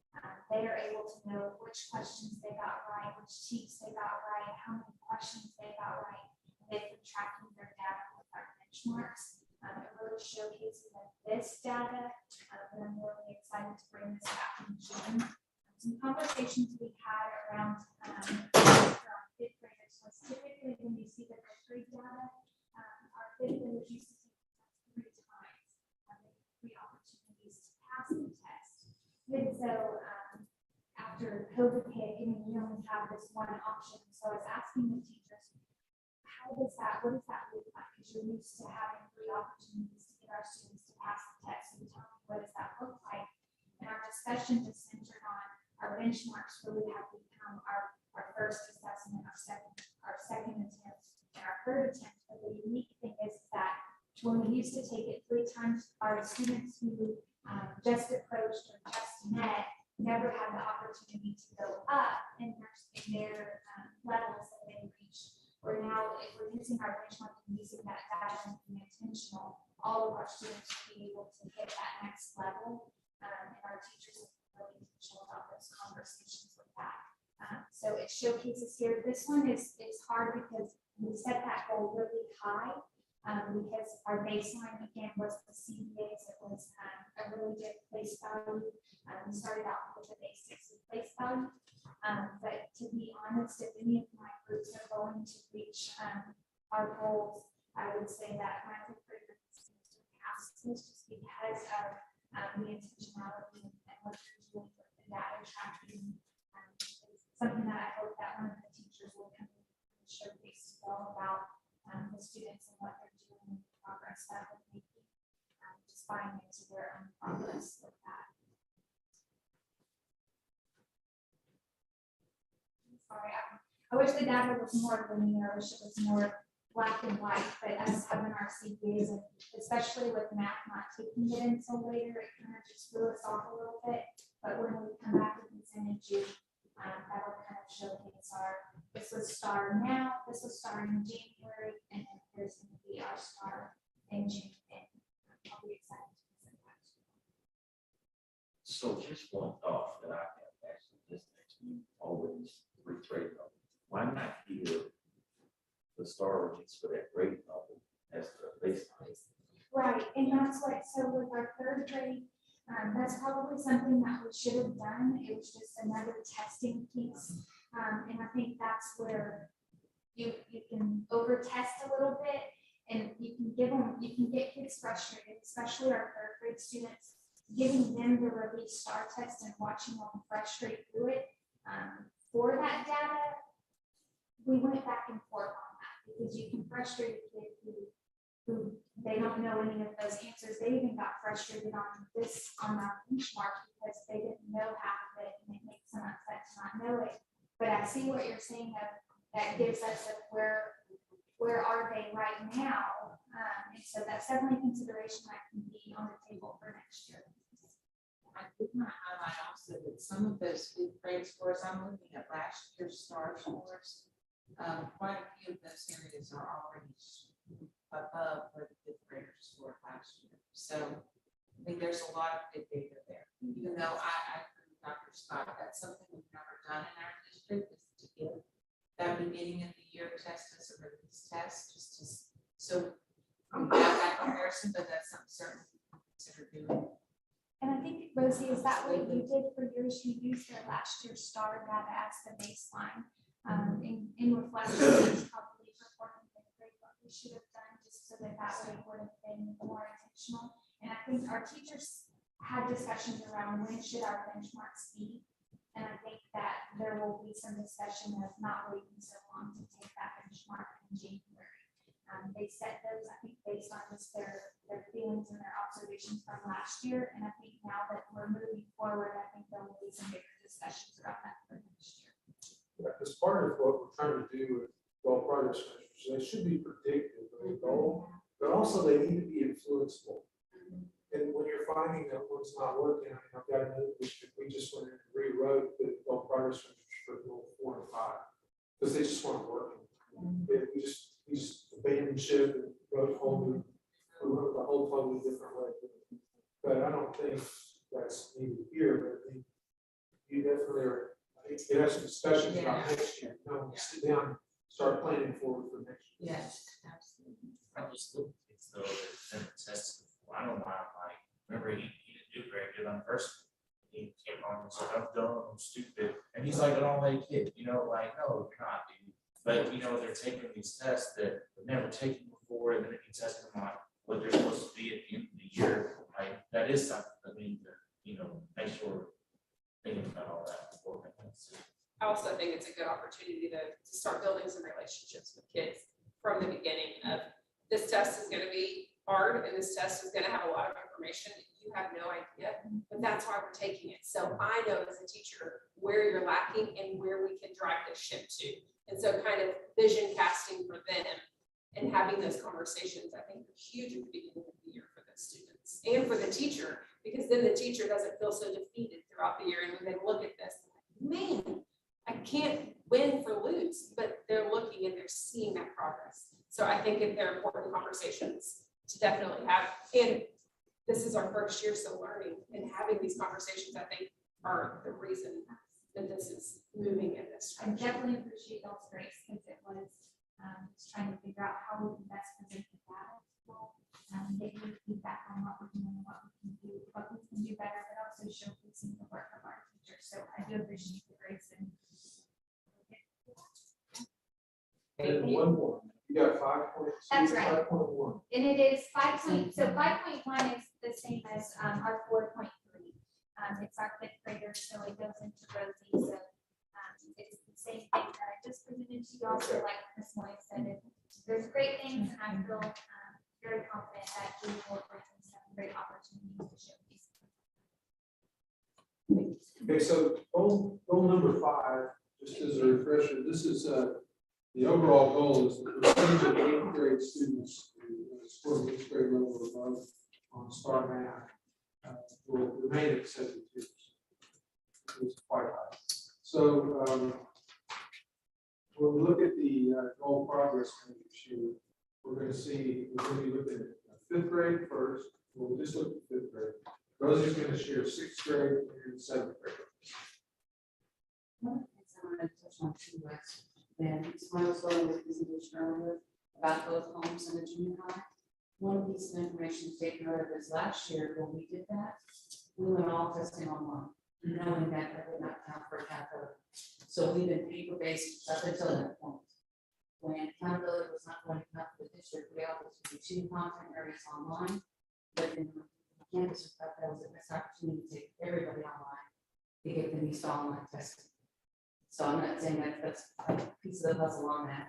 So when we measure growth this year, we're going to be measuring apples to apples because they took it all online last year, they went all online this year. So I just wanted to add that. With 5.2 and 5.3, it's involved my 6th and 7th grade. So I just had a handout there to make it a little bit easier to see the actual information or breakdown of the information. So for 5.2, our February data shows that we went up to 24%. And what I had on the breakdown on here, though, was the breakdown of approaches, needs, and masters versus the December data. And one of the things with our December data was a benchmark, but it actually only counted on what, or only assessed what they were taught up until that point. Looking at that information is not the best data or best scores where we want to be in December. So with that information in February, we were marked to take the field test for 8th grade reading from TEA. So we decided at that point that we would take another benchmark February 16th with our 6th grade math to see where we were at that time. And that's the data that you have for this February data here, which is reported in our March data. So with that being said, we went from 14 to 24%, but our master's also went from 4 to 12.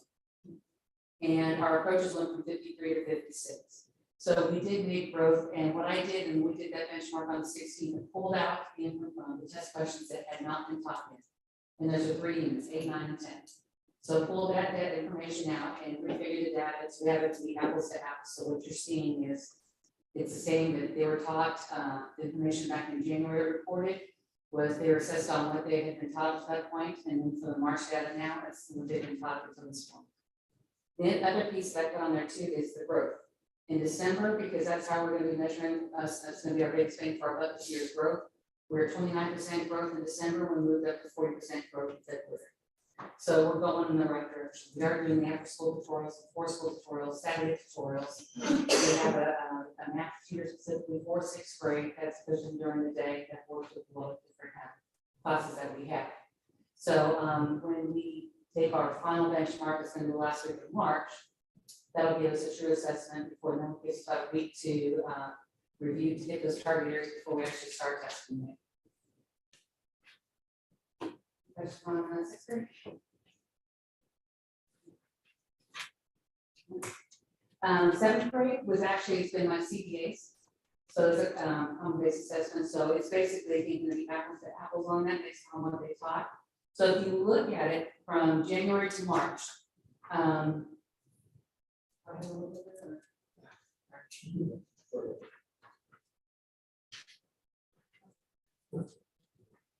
so it looks like we didn't really grow at all. If you get to take a look at it, it says from 49% to 49%. But the breakdown of it is, yes, we stayed at 49%, but our masters, we went from 16 to 29%. And our approaches went from 80 to 86%. So while meets and above looks the same, we actually did show growth in approaches and masters at that point.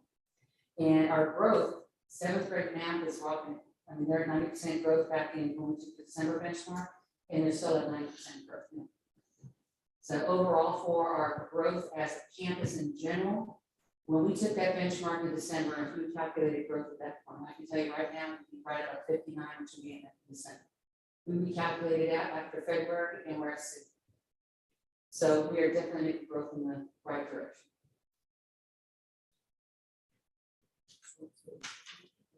That's really nice. This is awesome.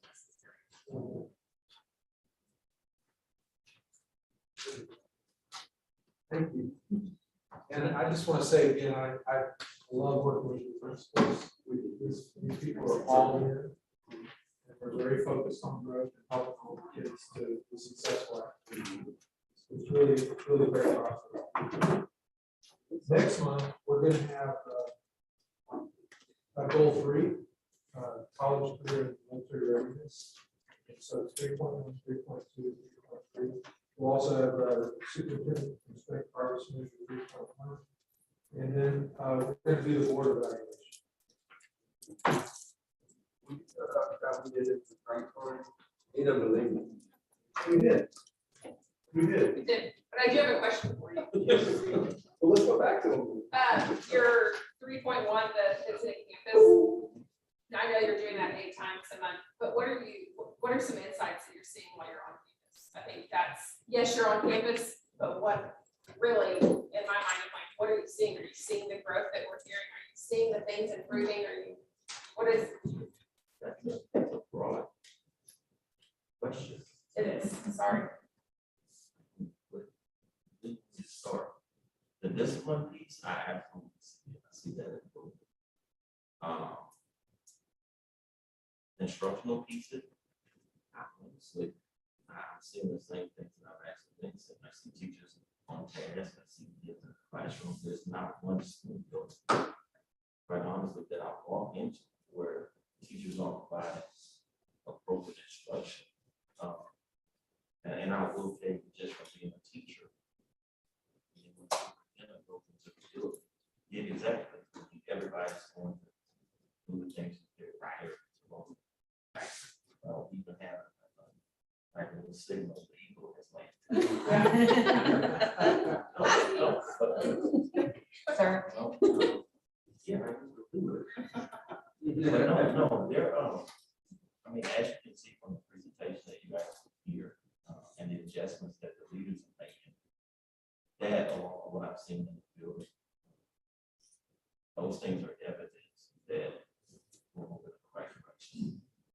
You know, one thing I would say, and just caution all of us who are here, is that we're hearing data from each of the campuses, but the reason why they're having some of the needs different. Tierra's campus, 2 years ago, kids were at home. They hear it go, so look at her, not only getting them ready to learn, but also getting them in a structured environment so that they will uptick their assessment pieces when we start talking about the exam. You know, where they're home to, you know, first grade, third grade, not having an assessment. What process for us is these issues existed for us prior to COVID. Now we have COVID, you know, we were double time, triple time on the campus. But they go, you know what? It's 5% structurally. Teach you rock and roll. Great. One thing, if I, can I? The add start time for LG. Okay, back. Already go. Dr. Scott came in, him and Ms. Moya did instructional walks with us, and it was really powerful. I think they got to see some of the great instruction happening, but it also kind of refocused on what are some ways that I can support teachers differently, but also how can we celebrate teachers. And I found it very valuable to spend that time with both of them. And Dr. Scott followed up with just some really big discussions about with our APs and ourselves about what does walkthroughs look like and how can we get that feedback, and a lot of valuable coaching and support. So I Yeah, so that kudos to me.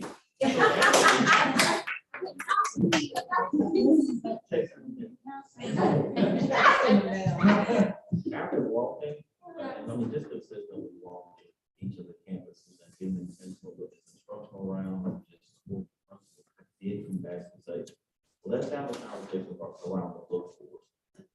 There's some foundational pieces, but even in that, it's more important for the administrators to be consistent in what they're looking for. Almost have their checklist now.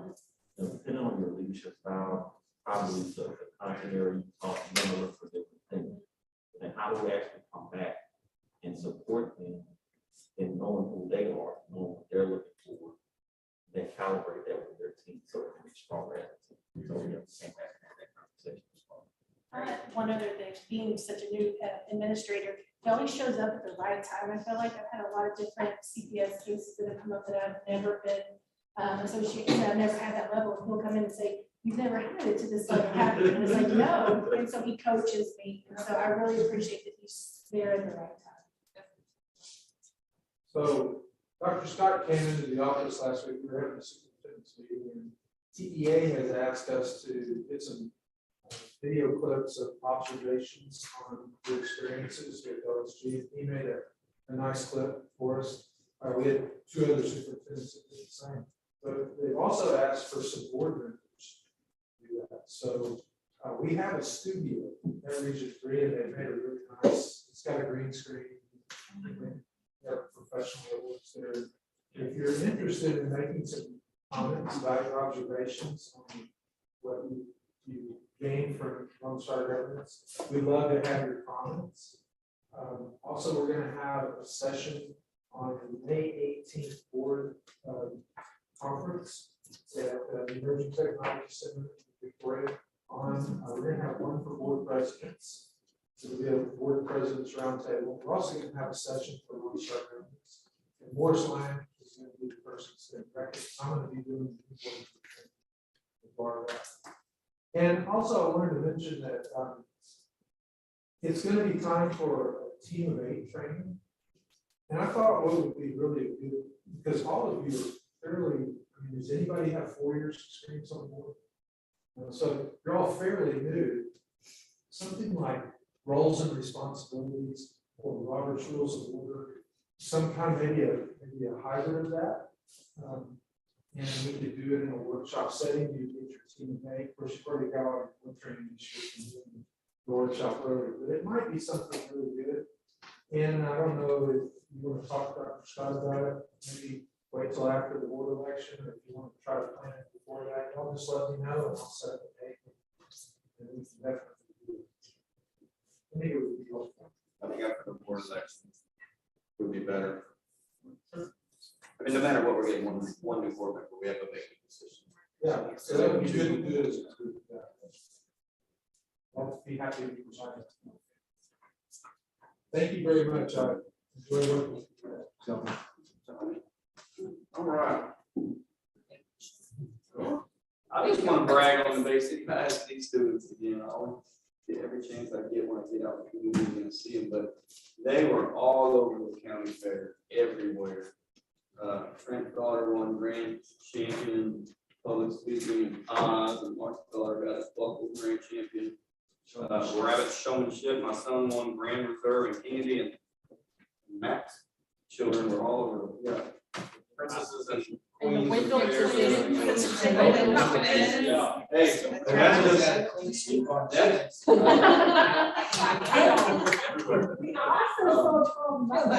And I wanted to make that comment when Lee was here, because we didn't do a better job of bragging on it, because I see where Tide Haven's posting their kids and Van Flex posting their kids. We need our basic ISD Facebook page to start highlighting some of our kids and all the accomplishments they've had through the fair. I think it'd be awesome. So, I saw her basically FFA posted, some, but not too many people follow the FFA page.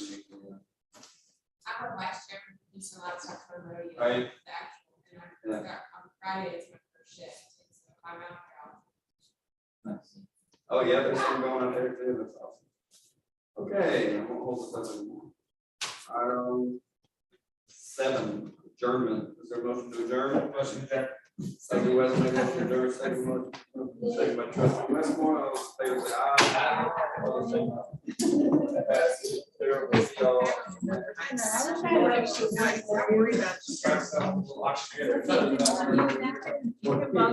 trying to-